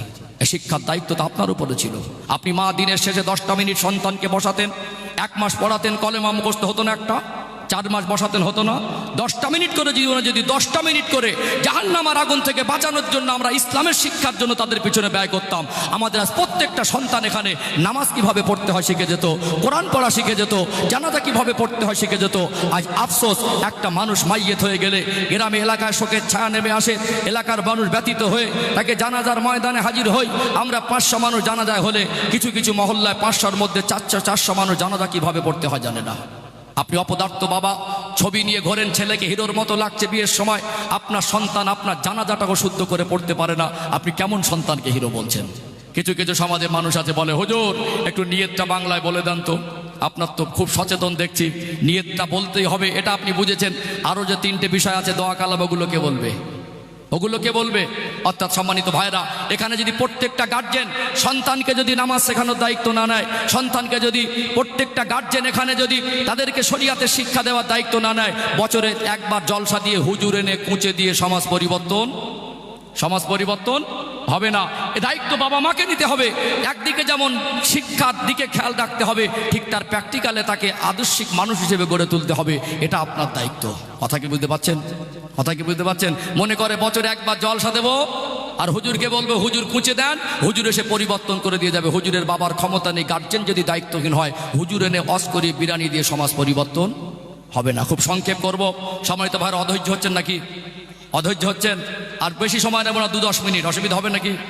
অসুবিধা হবে? এখানে একটু ক্লিয়ার করে দেয়, সম্মানিত ভাইরা বুঝতে পারবেন। আচ্ছা ঠিক আছে, আমার আন্দাজ আছে ওরকম। হ্যাঁ, কারো ধৈর্য যাতে না হারায় ইনশাল্লাহ আমি দেখবো, কারণ কষ্ট দেওয়া নয়, যে কত কথা বলবো ইনশাল্লাহ ওইটুকু যথেষ্ট। সম্মানিত ভাইরা, তাহলে এখান থেকে আমরা প্রতিজ্ঞাবদ্ধ হব, আমাদের ছেলে হোক আর মেয়ে হোক, ছোট থেকে তাদেরকে নামাজ শিক্ষা, শরিয়াতের শিক্ষা দেব। আপনি বলুন, বিনা অজুতে নামাজ পড়েন? বিনা অজুতে নামাজ পড়লে নামাজ হবে? এইটুকু আমরা সবাই জানি, কিন্তু সূরা ফাতিহা ছাড়া যে নামাজ হবে না, হবে কি? যদি জোহরের নামাজ পড়তে যান 4 রাকাত, 5টা সূরা আপনাকে জানতেই হবে। কটা? সূরা ফাতিহা আর 4টে। প্রত্যেক রাকাতে সুন্নাত নামাজে 1টা করে সূরা লাগবে না? ফজরের নামাজ পড়তে যাবেন, 2 রাকাত যদি পড়েন সুন্নাত নামাজ, প্রত্যেক রাকাতে সূরা ফাতিহার পর 1টি সূরা। 3টে সূরা যার মুখস্থ নেই, সে ডক্টর হোক, ব্যারিস্টার হোক, হুজুর হোক, হাজি হোক, মস্তান হোক, যেই হোক, ধনী হোক, বিশিষ্ট হোক, মহিলা হোক, পুরুষ হোক, যার 3টে সূরা মুখস্থ নেই, তার জীবনের কোনো দিনের এক ওয়াক্তের 1 রাকাত নামাজ শুদ্ধ হয়নি। তাহলে এটা কার ব্যর্থতা? হুজুরের বক্তারা, জলসা কমিটির নাকি? ঠেলে দিতে পারলে বাঁচি। আসলে সমাজ পরিবর্তন হয় না, এর জন্য আমরা বক্তাকে আর জলসা কমিটিকে দায়ী করি। এ দায়িত্ব বাবা, আপনার সন্তান নামাজ জানে না, আপনার সন্তান কলেমা জানে না, আপনার সন্তান গোসলের ফরজ হুজুর ফরজ জানে না, আপনার সন্তান জানাজা কিভাবে পড়তে হয় জানে না। এ দোষ তো বক্তা আর জলসা কমিটির নয়, এ দোষ তো 100% বাবার আর মার। কথা বুঝতে পারছেন না? এগুলো আপনাদের শেখানোর দায়িত্ব ছিল, আপনারা শেখাবেন না। আর হুজুর এনে বলবেন, হুজুর একটু কুঁচে পড়ে অস করেন, হুজুর ভালো করে দেবে। আসলে কেটে গেছে, এক জায়গায় মলম লাগাচ্ছি, আর এক জায়গায় বাবা মার থেকে সন্তান ভালো মানুষ হবে, দায়িত্ব বাবা মার নামাজ শেখানোর, আমরা ঠেলে দেবো হুজুরের ঘাড়ে। একটা উদাহরণ দেই, ধৈর্য হারাচ্ছেন নাকি? একটা উদাহরণ দেই। মাঝে মাঝে দেখে ছোট বাচ্চা খুব চালাক, এখন খেলা করতে গিয়ে হাত ভেঙে গেছে, ডান হাত। এখন ডক্টরখানা নিয়ে গেছে, হাড় ভাঙা কেস, মানে একটু টানাটানি হবে, বুঝতে পেরেছেন? এখন ডক্টরের চেম্বারে বাবা আর মা গেছে, ডক্টরবাবু বললেন বাবা আর মা সামনে টানাটানি করলে একটু মায়া লাগবে, তো কিছুক্ষণের জন্য ওনাকে একটু বাইরের বসতে বলেন। আর যে দুটো লোক পাশে আছে ডক্টরবাবুর অ্যাসিস্ট্যান্ট, সেই রকম ফিগার। এখন ওর ছেলেটা তো খুব চালাক, এখন দেখছে ডক্টরবাবু সেরকম ফিগার, আর সঙ্গে যে দুটো লোক আছে সেরকম ফিগার, বলছে পাশ থেকে দুজন ইশারা করে ভালো করে ধরো। ও তো চালাক ছেলে, তো যেভাবে দুজনে ধরেছে ও এমনি ভয়ে ঘাবড়ে গেছে। এখন ভাঙা ডান হাত, ডক্টরবাবু তো জানে না কোন হাতটা, ও ফার্স্ট টাইম ধরে একটা টান মেরে বলছে কচি ব্যথা আছে। ও দেখছে আমার এই ভালো হাতে যদি টানাটানি করে, তো খারাপ হাত ধরলে আমার অবস্থা কি হবে। এখন ও দেখছে যে আমার যে ব্যথা যন্ত্রণা লাগবে, মা নেই, এদের যে অবস্থা কি হবে তার ঠিক নেই। ও ভাবে চিন্তে বললো না, একটু লাগছে, মোটামুটি লাগছে, একটু অভিনয় করেছে, ওই হাতটা টানাটানি করে ব্যান্ডেজ করে ছেড়ে দিয়েছে। বুঝতে পারছেন না? বিপদ বাড়লো না কমলো? বাড়লো না কমলো? তাহলে এই হাতটা দিয়ে অন্তত খেতে পারতো, পেশাব পায়খানা করাবার পরিষ্কার পরিচ্ছন্ন কাজ লাগাতে পারতো। ঠিক আমাদের এরকম একটা অবস্থা চলছে। যেখান থেকে পরিবর্তন হবে সেই রাস্তা আমরা দায়িত্বহীন হয়ে পড়ে বছরে একবার জলসা দেবো, হুজুর পরিবর্তন করে দাও। সমাজে কিছু পণ্ডিত আছে মহাজ্ঞানী, তারা বলবে জলসা দিয়ে কটা মানুষকে হেদায়েত করেছিস। কথা বুঝতে পারছেন না? দায়িত্ব আপনার ঘরে, আপনি তাকে বেরিয়ে আনতে পাঠাবেন। মানুষ হিসেবে গড়ে তোলার দায়িত্ব আপনার ঘরে। আপনি তার সামনে গালাগালি দেবেন, তার সামনে অশ্লীল ভাষা ব্যবহার করবেন, তাকে কলেমা শেখানোর বাদ দিয়ে আপনি গালাগালি শেখাচ্ছেন। 4টে কলেমা মুখস্থ নেই, 40টা গালাগালি মুখস্থ। এখন আমাদের ঘরে কিছু যুবকরা গালাগালি দেয়, মনে হবে গালাগালিতে পিএইচডি করেছে। এইবারে হুজুর আনবো, হুজুর ভালো করে দাও। কিছু কিছু বক্তা আছে দেখবেন, যুবকদের বলে, যুবক তোমাদের পায়ে জড়িয়ে ধরে বলছে, দুটো পা দিয়ে যুবক জড়িয়ে ধরে বলি কাল থেকে নামাজি হয়। যাকে ওয়াজ করছি নামাজি, নামাজ পড়তেই জানে না। কে? বাবা মা শেখায়নি। আচ্ছা, এখানে সব থেকে বড় বক্তাকে রে, কাল থেকে সবাইকে নামাজি করে দেন তো দেখি। এখন আবার নরম বক্তা হচ্ছে না, গরম বক্তা আনছে। সব থেকে গরম বক্তা কেন? 50 লাখ আমি দেবো, এই গ্রামে যত মা বোন বেপর্দা আছে সবাইকে পর্দা নশীনা করে দেন তো দেখি। পারবে? পারবে? যতই ওয়াজ করে যাক পারবে না। আসলে সেই ভেঙে গেছে এক হাত, আর ব্যান্ডেজ করছি আর এক হাত। বাবা মা যদি দায়িত্বশীল না হয়, স্বামী যদি দায়িত্বশীল না হয়, একটা মা তার জীবনে পর্দা বাস্তবায়ন হবে না। বাবা মা যদি দায়িত্ব সহকারে সন্তানকে নামাজ শেখানোর দায়িত্ব না নেয়, তাহলে শুধু ওয়াজ করিয়ে 365 দিন জলসা দিয়ে দামি চালের বিরিয়ানি করে সমাজ পরিবর্তন হবে না। চলুন লাস্ট পয়েন্ট একটু ক্লিয়ার করে দেই। ও ভাই জানেরা, সোনার মানিক যুবকেরা, আব্বার মায়েরা, আল্লাহ দয়াময় পবিত্র কালাম কোরআনুল কারিমে বলেন, অকরনা ফি বুয়ুতিকুন্না ওয়ালা তাবাররাজনা তাবাররুজাল জাহিলিয়াতিল উলা। ও দুনিয়ার মেয়েরা, ও দুনিয়ার মহিলারা, জাহিলিয়াতে যুগের মেয়েদের মতো উলঙ্গপনা হয়ে বেহার মতো চলাফেরা করো না। পর্দার বিধানকে আমার আল্লাহ ফরজ করে দিয়েছেন না দেন নাই? এটা সবাই জানে। আল্লাহ আপনাকে মেয়ে সন্তান দিলেন, সন্তানটা আপনার কাছে আমানত। যতদিন না তার বিবাহের বয়স হবে, যতদিন না তাকে বিবাহ দেবেন, এতদিন পর্যন্ত আপনি বাবার মা, এটা আপনার কাছে আমানত। আপনি হালাল টাকা দিয়ে এমন পোশাক কিনে দেবেন না যে পোশাকে পর্দার হক আদায় হয় না। অথচ আজকে সমাজে কিছু মানুষের ডিগ্রি আছে, চাকরি আছে, সমাজে টাকা পয়সা আছে বলে সম্মান আছে, আজকে তার সাবালিকা মেয়েকে, স্ত্রীকে নিয়ে কখনো দীঘায়, কখনো গ্যাংটকে, কখনো দার্জিলিংয়ে, কখনো কাশ্মীরে, আজমিরে গিয়ে ফেসবুকে ছবি ছাড়ছে মাই হ্যাপি ফ্যামিলি। গার্জেন দায়িত্বহীন। 18-20 বছর ধরে সন্তানকে মানুষ করলেন, তাকে যদি পর্দায় অভ্যস্ত না করেন, আপনি মা, আপনার পর্দার ঠিক ঠিকানা নেই। আপনি বাবা, আপনি কোনো দায়িত্বর পর পালন করলেন না। মেয়েটাকে ইচ্ছা মতো পোশাক পরালেন, ওই মেয়েটাকে পোশাকের দিকে কোনো খেয়াল রাখলেন না। ওই মেয়েটা আজকে বেপর্দায় চলছে। তার বাবার মা তাকে পর্দার পোশাক কিনে দেয় না, বাবার মা তাকে পর্দার কথা বলে না, পর্দা অভ্যস্ত করে না। হুজুরের বাবার 14 পুরুষের কি ক্ষমতা আছে অস্কর ওই মেয়েটাকে পর্দানাশীনা করে দেবে? চলুন আরেকটু ক্লিয়ার হবে, আর এক ধাপ আগে বাড়ি। আজকে বর্তমান সময় আমাদের ঘরের মা বোনেরা সবাই কিন্তু বেয়াদব না, কিছু আদব আছে না নেই? অনেক মা বোনেরা আছে, আজকে সবাইকে খারাপ বলবেন না, কিছু আছে ফ্যাশন আর মডার্নগিরি দেখাতে গিয়ে ভিন্ন ধর্ম অবলম্বীদের কালচার আকৃষ্ট হয়ে আজ বেহাপনার প্রতিযোগিতায় নেমেছে। কিন্তু অধিকাংশ আমাদের ঘরের মা বোনেরা, মেয়েরা মোটামুটি পর্দা করে। সবাই শর্ট গেঞ্জি আর প্যান্ট শার্ট পরে না, চুড়িদার পরুক, সালোয়ার কামিজ, নাইটি পরুক, ওড়না মাথায় দিয়ে চলে কি চলে না? মনে করুন একটা মেয়েকে আপনি মোটামুটি আদবে মানুষ করলেন, এই মেয়েটা চুল খুলে ঘোরে না, পেট পিট খুলে ঘোরে না, মেয়েটাকে বিবাহ দেবেন। মেয়ের বাবা আর মা গরিব মানুষ, নিম্নবিত্ত পরিবার। এখন খুব ধনী পরিবার থেকে যদি প্রস্তাব আসে, ছেলের যদি লাক্সারি গাড়ি আর বাড়ি থাকে, ছেলের নামে যদি 50 বিঘে জমি থাকে, ছেলের যদি 50 কোটি টাকার মালিক হয়, এরকম একটা ছেলে যদি একটা গরিব মানুষের সুন্দরী মেয়েকে বিবাহের প্রস্তাব দেয়, মেয়ের বাবার মা প্রাথমিক পর্যায়ে খুশি হবে কি হবে না? ফুলে কলা ব্যাঙের মতো হবে। আর জিজ্ঞাসা করার সাহস পাবে না মেয়ের বাবা ছেলেটা কলেমা জানে কিনা, নামাজ পড়ে কিনা, কোরআন শরীফ জানে কিনা, আর জিজ্ঞাসা করার প্রয়োজন মনে করবে না। এখন আবার আনুষ্ঠানিকতার সঙ্গে উভয় পক্ষের সমর্থনে মেয়েটাকে অর্ধনগ্ন করা হয়। বিবাহের দিনে ছেলে পক্ষ বলছে আমাদের বৌমা আমরা সাজিয়ে নিয়ে আসবো। কি হচ্ছে? এখন বিউটি পার্লার থেকে লোক আনা হলো, যে মেয়েটার চুল, পেট পিট, খালাতো ভাই, পুকুতো ভাই, মামাতো ভাই, গ্রামবাসী, প্রতিবেশী দেখতে পাইনি, বিবাহের দিনে তাকে সাজিয়ে গুছিয়ে তাকে পাতলা একটা ওড়না মাথায় চাপিয়ে দেওয়া হলো। ওটা শরীর ঢাকা উদ্দেশ্য না, সৌন্দর্য বৃদ্ধিকরণ। বুঝতে পারছেন না? 20 বছর 21 বছর একটা মেয়ে, সে জীবনে পেট পিট খুলিনি, তাকে আনুষ্ঠানিকতার সঙ্গে লোক ভাড়া করে এনে তাকে অর্ধনগ্ন করা হয়। বিবাহ বাড়ি মানে ছেলে পক্ষ মেয়ে পক্ষ উভয় পক্ষের মধ্যে আত্মীয় স্বজন থাকে না, চাকরিজীবী থাকে, কিছু পণ্ডিত থাকে, কিছু মাতব্বর থাকে, কিছু হুজুর থাকে, কিছু জ্ঞানীগুণী থাকে, কিছু বিচারক থাকে, উভয় পক্ষে হাজিও থাকে। এত বড় একটা পরিবেশে উভয় পক্ষের লোকজন থাকে, কারোর কোনো প্রতিবাদ নেই। মেয়েটাকে অর্ধনগ্ন করা হলো, এরকম চেয়ার ভাড়া করে ছেলে মেয়ের বসিয়ে দেওয়া হলো, আর যুবক যুবতীরা ফটোগ্রাফিতে নামে। বুঝতে পারছেন না? আনুষ্ঠানিকতার সঙ্গে অর্ধনগ্ন করা হয়। এত জ্ঞানীগুণী মানুষ, সেখানে কারোর কোনো প্রতিবাদ নেই। ছেলেটা বিবাহ করে নিয়ে যাবে, এত ইমানের তেজ, গাড়িতে বসে আছে, বাড়ি যাওয়ার আগে স্ত্রীর ছবি তুলে ফেসবুকে নিলাম, দেখো আমার স্ত্রী বিয়ে করে বাড়ি যাচ্ছে। ঘটছে না? ঘটে না? ছেলেটার সঙ্গে বিবাহ হলো 20 বছর, মেয়েটার বয়স 10 বছর। স্বামী স্ত্রীর দাম্পত্য জীবন পার করলো। স্বামী হিসাবে কোনোদিন স্ত্রীকে পর্দার পোশাক কিনে দেয়নি, কোনোদিন পর্দার কথা বলিনি, কোনোদিন পর্দার বিষয়ে কোনোদিন সচেতন হয়নি। এখন তার স্ত্রীকে স্বামী চাইছে না পর্দা করুক, স্বামী স্ত্রীর পর্দার দায়িত্ব নিচ্ছে না। বাবা মা সেখানে উভয় পক্ষের গার্জেনের সমর্থনে একটা মেয়েকে অর্ধনগ্ন করা হচ্ছে। বাবা মেয়েটাকে পর্দার পোশাক পরাচ্ছে না। হুজুরের বাবা 14 পুরুষের ক্ষমতা আছে, ওয়াজ করে ওই মাটাকে পর্দা নাশিনা করে দেবে। তাহলে একদিকে বাবা মাকে দায়িত্বশীল হতে হবে, পর্দায় মানুষ করব, অপরদিকে যে এমন একটা ছেলের হাতে তুলে দেবেন, সেই ছেলেটা যেন তার স্ত্রীর আমানত বোঝে, পর্দায় রাখতে পারে। যদি এই পন্থা অবলম্বন না করি, স্বামী আর বাবা মা যদি দায়িত্বহীন হয়, হুজুরের বাবার ক্ষমতা আছে, ওয়াজ করে পর্দা নাশিনা করে দেবে। এইবারে কিছু সমাজে মহাপণ্ডিত আছে, এই তোরা জলসা দিয়ে কটা মানুষকে হেদায়েত করেছি। আম গাছের ছাল জাম গাছে, বুঝতে পারছেন না? আম গাছের ছাল জাম গাছে। আপনি দায়িত্ব নেবেন না।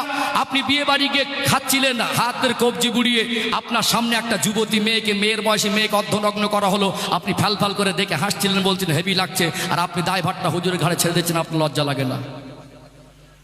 রাগ করছেন মনে হয়, রাগ করছেন মনে হয়। তাহলে কেটে গেছে, এক জায়গায় মলম লাগাচ্ছি, আর এক জায়গায়। আজকে পরিবর্তন যে রাস্তায় হবে, যাদের উপর দায়িত্ব তারা দায়িত্বহীন, আর মনে করে বছর একবার জলসা দিয়ে হুজুরকে এনে পরিবর্তন করে দেওয়া। যেই পরিবর্তন হয় না, এবারে যারা কষ্ট করে পরিশ্রম করে, আমাদের যুবকরা সমালোচনার শিকার হয়ে, আজকে যারা এখানে জলসা দেবে, পরের দিন তাদের সমালোচনার শিকার হতে হয়। সম্মানিত ভাইয়ের, একটা আপনাদের দৃষ্টান্ত তুলে ধরে পরিষ্কার হয়ে যাবে। আল্লাহ পাক অসংখ্য অগণিত নবীদের মধ্যে 25 জন নবী ও রসুলের নাম কোরআন শরীফে দিয়েছেন। কজন? সবাই বলেন কজন? 25 জন। একজন নবীর নাম হলো হযরতে নবী নূহ আলাইহিস সালাম। কি বললাম? 114টি সূরার মধ্যে একটি সূরার নাম হলো সূরাতুন নূহ। একজন নবীর নামকরণে আল্লাহ একটা কমপ্লিট সূরা নাজিল করলেন, এবং অগণিত নবীর মধ্যে আল্লাহ 25 জন নবী রাসূলের নাম দিলেন, তার মধ্যে একজন নবীর নাম নূহ। তাহলে সম্মানিত নবী। আল্লাহ তাকে দীর্ঘ লম্বা হায়াত দিলেন, দিন প্রচার করেছেন, দিনের খেদমত করেছেন 950 বছর। কত বছর? 950 বছর। কম না বেশি? হ্যাঁ হুদান না, অনেক বেশি না? তাহলে আজকে আমি রবিউল ইসলাম এখানে বক্তব্য দিতে বসেছি, আমি অকপটে স্বীকার করতে আমি করি যে আমার থেকে অনেক যোগ্য বক্তা আছে, আমি একেবারে অযোগ্য নগণ্য। বক্তা হতে গেলে যোগ্যতা, তাকওয়া, পড়াশোনা লাগে, আমার ভিতরে পুরো মাইনাস পয়েন্ট। কিন্তু আল্লাহ যাদের নবী করে পাঠান, নবীদেরকে দিন প্রচারের যোগ্যতা সম্পূর্ণ করেই আল্লাহ তাদেরকে দুনিয়ায় প্রেরণ করেন। যতক্ষণ না আল্লাহ তাকে সেই যোগ্যতা দেন, ততক্ষণ আল্লাহ তাকে দিন প্রচার হুকুমও দেন না। যদি বর্তমান দুনিয়ার কোনো মানুষ নবীদের দিন প্রচারের যোগ্যতা নিয়ে প্রশ্ন তোলে, ওর ইমানের 12টা বেজে যাবে। যাবে না? কোনো নবীদেরকে অযোগ্য বলার দুঃসাহস কারোর হবে?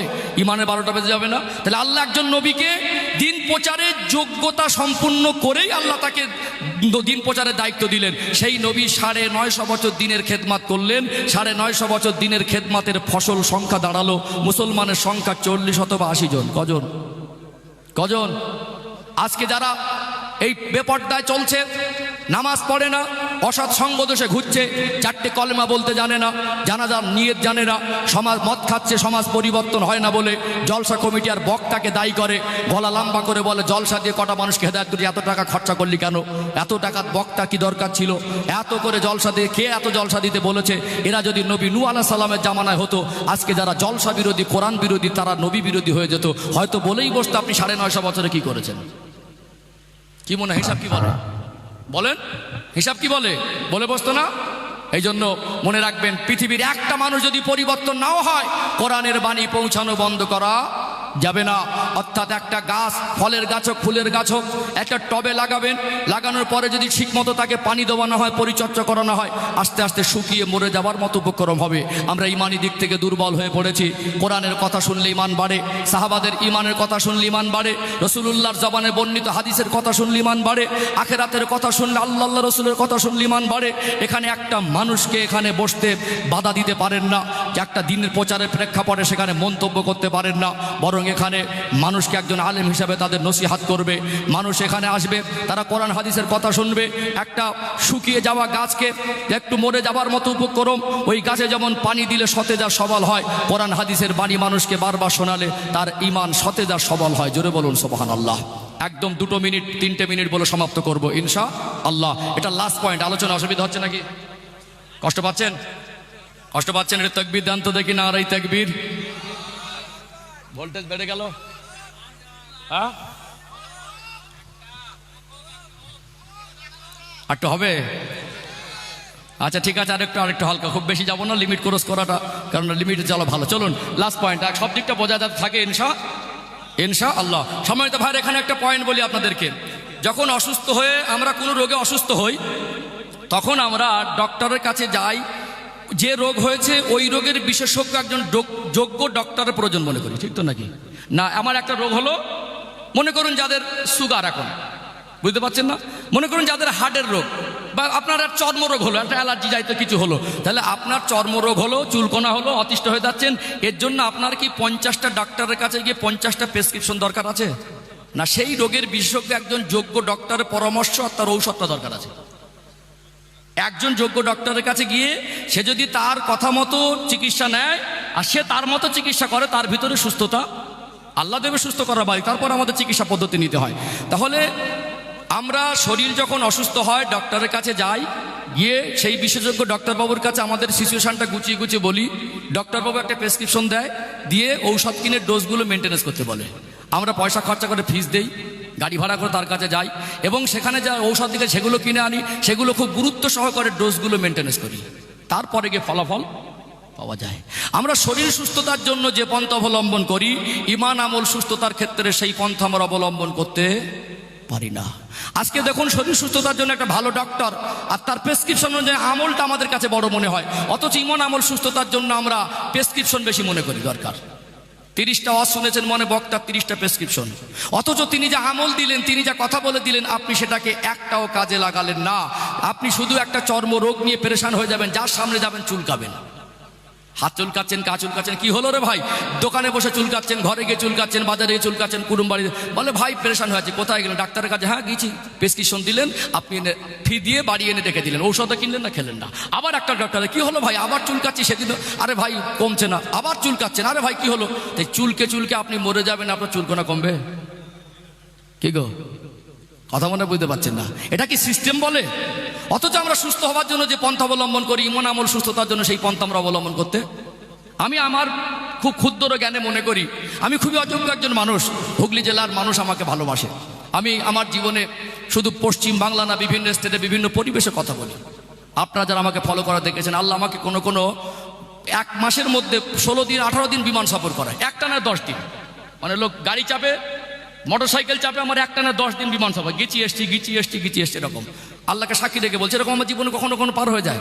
তো আমি খুব ক্ষুদ্র অভিজ্ঞতা থেকে দেখেছি, একজন মানুষ সে যদি সত্যিকারে পরিবর্তনের মানসিকতা নিয়ে একজন আলেমের সোহবতে বসে তার জীবনের ঘাটতি পূরণের জন্য ইনফরমেশন নেন, আর একজন আলেম তাকে যা আমল দেবে 2 ঘন্টায়, সেইটুকু যদি সে মানে, তার জীবন পরিবর্তনের জন্য যথেষ্ট হয়ে যাবে। কথা মনে বুঝতে পারছেন না? একজন ডক্টরের কাছে গিয়ে 10 মিনিট সময়টাকে অনেক দামি মনে হয়, তার কথাগুলো খুব গুরুত্ব দিয়ে শুনি। এগুলো যদি ভুলেও যাই, প্রেসক্রিপশন নিয়ে আবার একটা ডক্টরের কাছে ফোন করি, স্যার এটা কতটা খাবো, বুঝতে পারছি না, বুঝতে পারছেন না? তাহলে আমরা ডক্টরের কথা, ঔষধের লেখার লাইন যেভাবে গুরুত্ব দেই, আমরা আমাদের ঈমান আমল সুস্থতার জন্য আলেমের সোহবতে সেই নিয়েতে বসি না। তারা যে কথাগুলো দেন, ইনফরমেশনগুলো দেন, সেগুলো আমরা আমলের জিন্দেগিতে বাস্তবায়নও করি না। আমরা মানব না, আমরা পরিবর্তন হব না। আপনি আপনার সন্তানকে এখান থেকে ইনফরমেশন দেওয়া হবে, আপনার সন্তানকে নামাজ শেখানোর দায়িত্ব আপনার। আপনি বাবা আপনার, আপনি মা আপনার, পর্দা করাবেন আপনার মেয়েকে বিবাহ আগ পর্যন্ত আপনি বাবা আর মা। এমন একটা ছেলের হাতে তুলে দেবেন, সে পর্দায় রাখবে, সে দায়িত্ব আপনার। যিনি স্বামী হবেন সে পর্দায় রাখার দায়িত্ব আপনার। অর্থাৎ এই দায়িত্বগুলো আপনাকে বুঝিয়ে দেওয়ার পরে আপনি আমল করবেন না, দায়ভারটা বক্তার ঘাড়ে ঠেলে দেবেন। এটা কোন বিচার বলে? কথা মনে বুঝতে পারছেন না, এটা কোন বিচার বলে? অর্থাৎ এক জায়গায় মলম লাগাচ্ছি এক জায়গায়, মেজাজ এমন হয়ে গেছে, হুজুর একটু কুঁচে দেন, আমি উঠে কুঁচে দিলাম। এই গ্রামের মনে করুন কিছু মা বোন বেপর্দা, চলো মনে করুন বোঝাচ্ছি, আপনার খালা হয়, আপনার চাচিমা হয়, আপনার মেয়ে হয়, আপনার স্ত্রী হয়, আপনার বোন হয়, আপনার নাতি হয়। আমি জানি তো, আপনিও জানেন তো, শরিয়াতের খেলাফ কাজ করলে ঠিকানা জাহান্নাম, তার জন্য তো শাস্তি। এখন আমি যারা বক্তা হয় একটু গুছিয়ে গাছিয়ে রসালো কথা বলতে পারে, আমি একটু দাঁত মাত খিচে গুছিয়ে গাছিয়ে বললাম আমরা দায়ুস, টাটকা দায়ুস, মরে গেলে জাহান্নামে যাবে, কবর আগুন জ্বলবে, একেবারে অবস্থা খারাপ হয়ে যাবে। আপনি পাশ থেকে একটু খিলখিল করে হেসে দিয়ে গুঁজে দিয়ে বলেন হুজুর হেবি দিচ্ছে। আপনার চাচিকে, আপনার স্ত্রীকে, আপনার মাকে, আপনার বোনকে আমি হুজুর যদি জাহান্নামী বলি, আপনি মোসকে হাসছেন, হুজুর হেবি দিচ্ছে, এতে মনে হয় পরিবর্তন হয়ে যাবে। আমার কথা মনে হয় বুঝতে পারছেন? আপনার সন্তান বেনামাজি, আপনার আফসোস হয় না?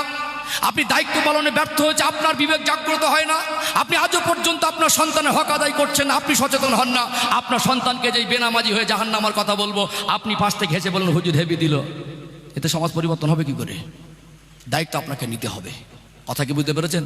এই জন্য আমাদের জীবনের প্রত্যেকটা মানুষকে, যারা সন্তান আমরা পেয়েছি, সন্তানের বাবা মা হয়েছি, আমাদের সন্তানকে doctor, master, barrister, engineer, IPS করালেও, আমাদের সন্তান রাষ্ট্রপতি আর মুখ্যমন্ত্রীর প্রধানমন্ত্রী হলেও আমরা আমাদের সন্তানকে ইসলামের শিক্ষা থেকে বঞ্চিত করব না। যদি বাবা মা হিসাবে সন্তানকে স্বচ্ছ সন্তান হিসেবে সমাজে প্রতিষ্ঠিত করতে না পারি, এই সমাজ স্বচ্ছ হবে না। আমার সন্তান, আপনার সন্তান আজকে বর্তমান আধুনিক শিক্ষা আর ইসলামের শিক্ষার মধ্যে আসমান জমিন পার্থক্য। কতটা? ইসলাম এই পথ দেখায়, ইসলামের পথ এটাই, মুসলমান তাকে বলা হয় আত্মসমর্পণ করো। কি করো? মুখে বকবাস করে তুমি মুসলমান হতে পারবে না, লেবাস পরে মুসলমান হতে পারবে না, অভিনয় করে মুসলমান হতে পারবে না। নবী বলছেন মাল্লাম ইয়ারহাম সগীরানা ওয়ালাম ইয়াক্কির কাবীরানা, যে মানুষকে বড়কে সম্মান করলো না, ছোটকে স্নেহ করলো না, ও আমার উম্মত না, ও আমার উম্মত না, ও আমার উম্মত না। আগে তুমি বড়কে সম্মান করো, ছোটকে স্নেহ করো, তবে তুমি মুসলমান আর নবীর উম্মত বলে দাবি করো। কথা বুঝতে পারছেন না? অথচ দুনিয়ার আধুনিক শিক্ষা দেখবেন, আজকে বর্তমান সময় হঠাৎ একটু পয়সা হয়ে গেল, এখন টাকা যার সম্মান তার। বুঝতে পারছেন না? এখন হারামখোরের সম্মান বেশি হালালখোর থেকে। মাইন্ড করবেন না, আমি কোনো ব্যক্তি, কোনো এলাকা, কোনো জায়গার নাম আমি উল্লেখ করছি না। আজকে একটা মানুষের যদি তার ব্যাকগ্রাউন্ড খারাপ হয়, সে জেনাখোর হোক, সুদখোর হোক, মদখোর হোক, আল্লাহ যদি পয়সা দেয় তার সম্মান আছে। একজন গরিব মানুষ, সৎ মানুষ, ন্যায় মানুষ, ভ্যান চালে খায়, গাড়ি আর বাড়ি নেই, সমাজের মানুষ তার সম্মান দেয় না। কথা ঠিক বলছি না ভুল বলছি? অথচ ইসলাম আমাদের শিক্ষা দেয়, পৃথিবীতে মনুষ্য জাতির জন্য ইসলামিক জীবন ব্যবস্থার মধ্যে নবী বলছেন আফজালুল ইবাদাতে ইবাদাতুস সালাহ, শ্রেষ্ঠ ইবাদত নামাজ। নামাজের ভিতরে শ্রেষ্ঠ শিক্ষাগুলো আছে। পৃথিবীর সেরা ভালো মানুষ গিয়ে দেখবে, পৃথিবীর সেরা খারাপ মানুষ হিসেবে আপনার নজরে যদি থাকে, সামনে দাঁড়ালে পিছনে সরিয়ে দেওয়া যাবে না। পৃথিবীর সেরা শিক্ষিত মানুষ, তার পাশে অশিক্ষিত মানুষ দাঁড়ালে সরিয়ে দেওয়া যাবে না। পৃথিবীর সেরা দেখতে সুন্দর মানুষ, অসুন্দর মানুষ তার পাশে গেলেও ধাক্কা মেরে সরানোর অধিকার নেই। ওখানে ভেদাভেদের কোনো জায়গা নেই। শ্রেষ্ঠ ইবাদত নামাজ। নামাজের জন্য যে ঘর নির্মাণ করি, পৃথিবীর মধ্যে উৎকৃষ্ট জায়গা মসজিদ, ওর ভিতরে শ্রেষ্ঠ শিক্ষা আছে না নেই? উঁচু নিচু পার্থক্য নেই, বংশে রক্তের পার্থক্য নেই, কালো ভস্মায় পার্থক্য নেই। অর্থাৎ মানুষ হিসেবে কাঁধে কাঁধ মিলিয়ে চলতে হবে, মানুষ হিসেবে ভেদাভেদ ভুলে ওখানে এক জায়গায় দাঁড়াতে হবে। নামাজ আমাদেরকে শিক্ষা দেয় কি দেয় না? অর্থাৎ এখানে আমাদেরকে নবী বলেছেন বড়কে সম্মান করো, ছোটকে স্নেহ করো, তবে আমার উম্মত বলে দাবি করো। আজকে হঠাৎ দুটো পয়সা হলো, ক্ষমতা হয়ে গেল, শিক্ষিত হয়ে গেল, বাবার বয়সী লোক ভ্যান চালকটা বলছে এই ভ্যানওয়ালা যাবি, কি বলছে, ভ্যানওয়ালা যাবি। বাবার বয়সী লোকটা ছেলের বয়সী ছেলেটাকে বলছে স্যার আপনি কোথায় যাবেন? তাহলে আজকে আধুনিক শিক্ষা, বুঝতে পারছেন না? বাবার বয়সী লোকটাকে বলছে যাবি, আর লোকটা ঘুরিয়ে বলছে স্যার আপনি কোথায় যাবেন? ভ্যান চালক বলে সম্মান নেই। ইসলাম বলছে ভ্যান চালক হলে তুমি পৃথিবীর সেরা ধনী হও, শিক্ষিত হও, ভালো মানুষ হও। ও যদি জুতো সেলাই করে রোজগার করে, আগে তুমি ওকে সম্মান করো, তারপরে মুসলমান বলে দাবি করো। কথা বুঝতে পারছেন না? কথা বুঝতে পারছেন না?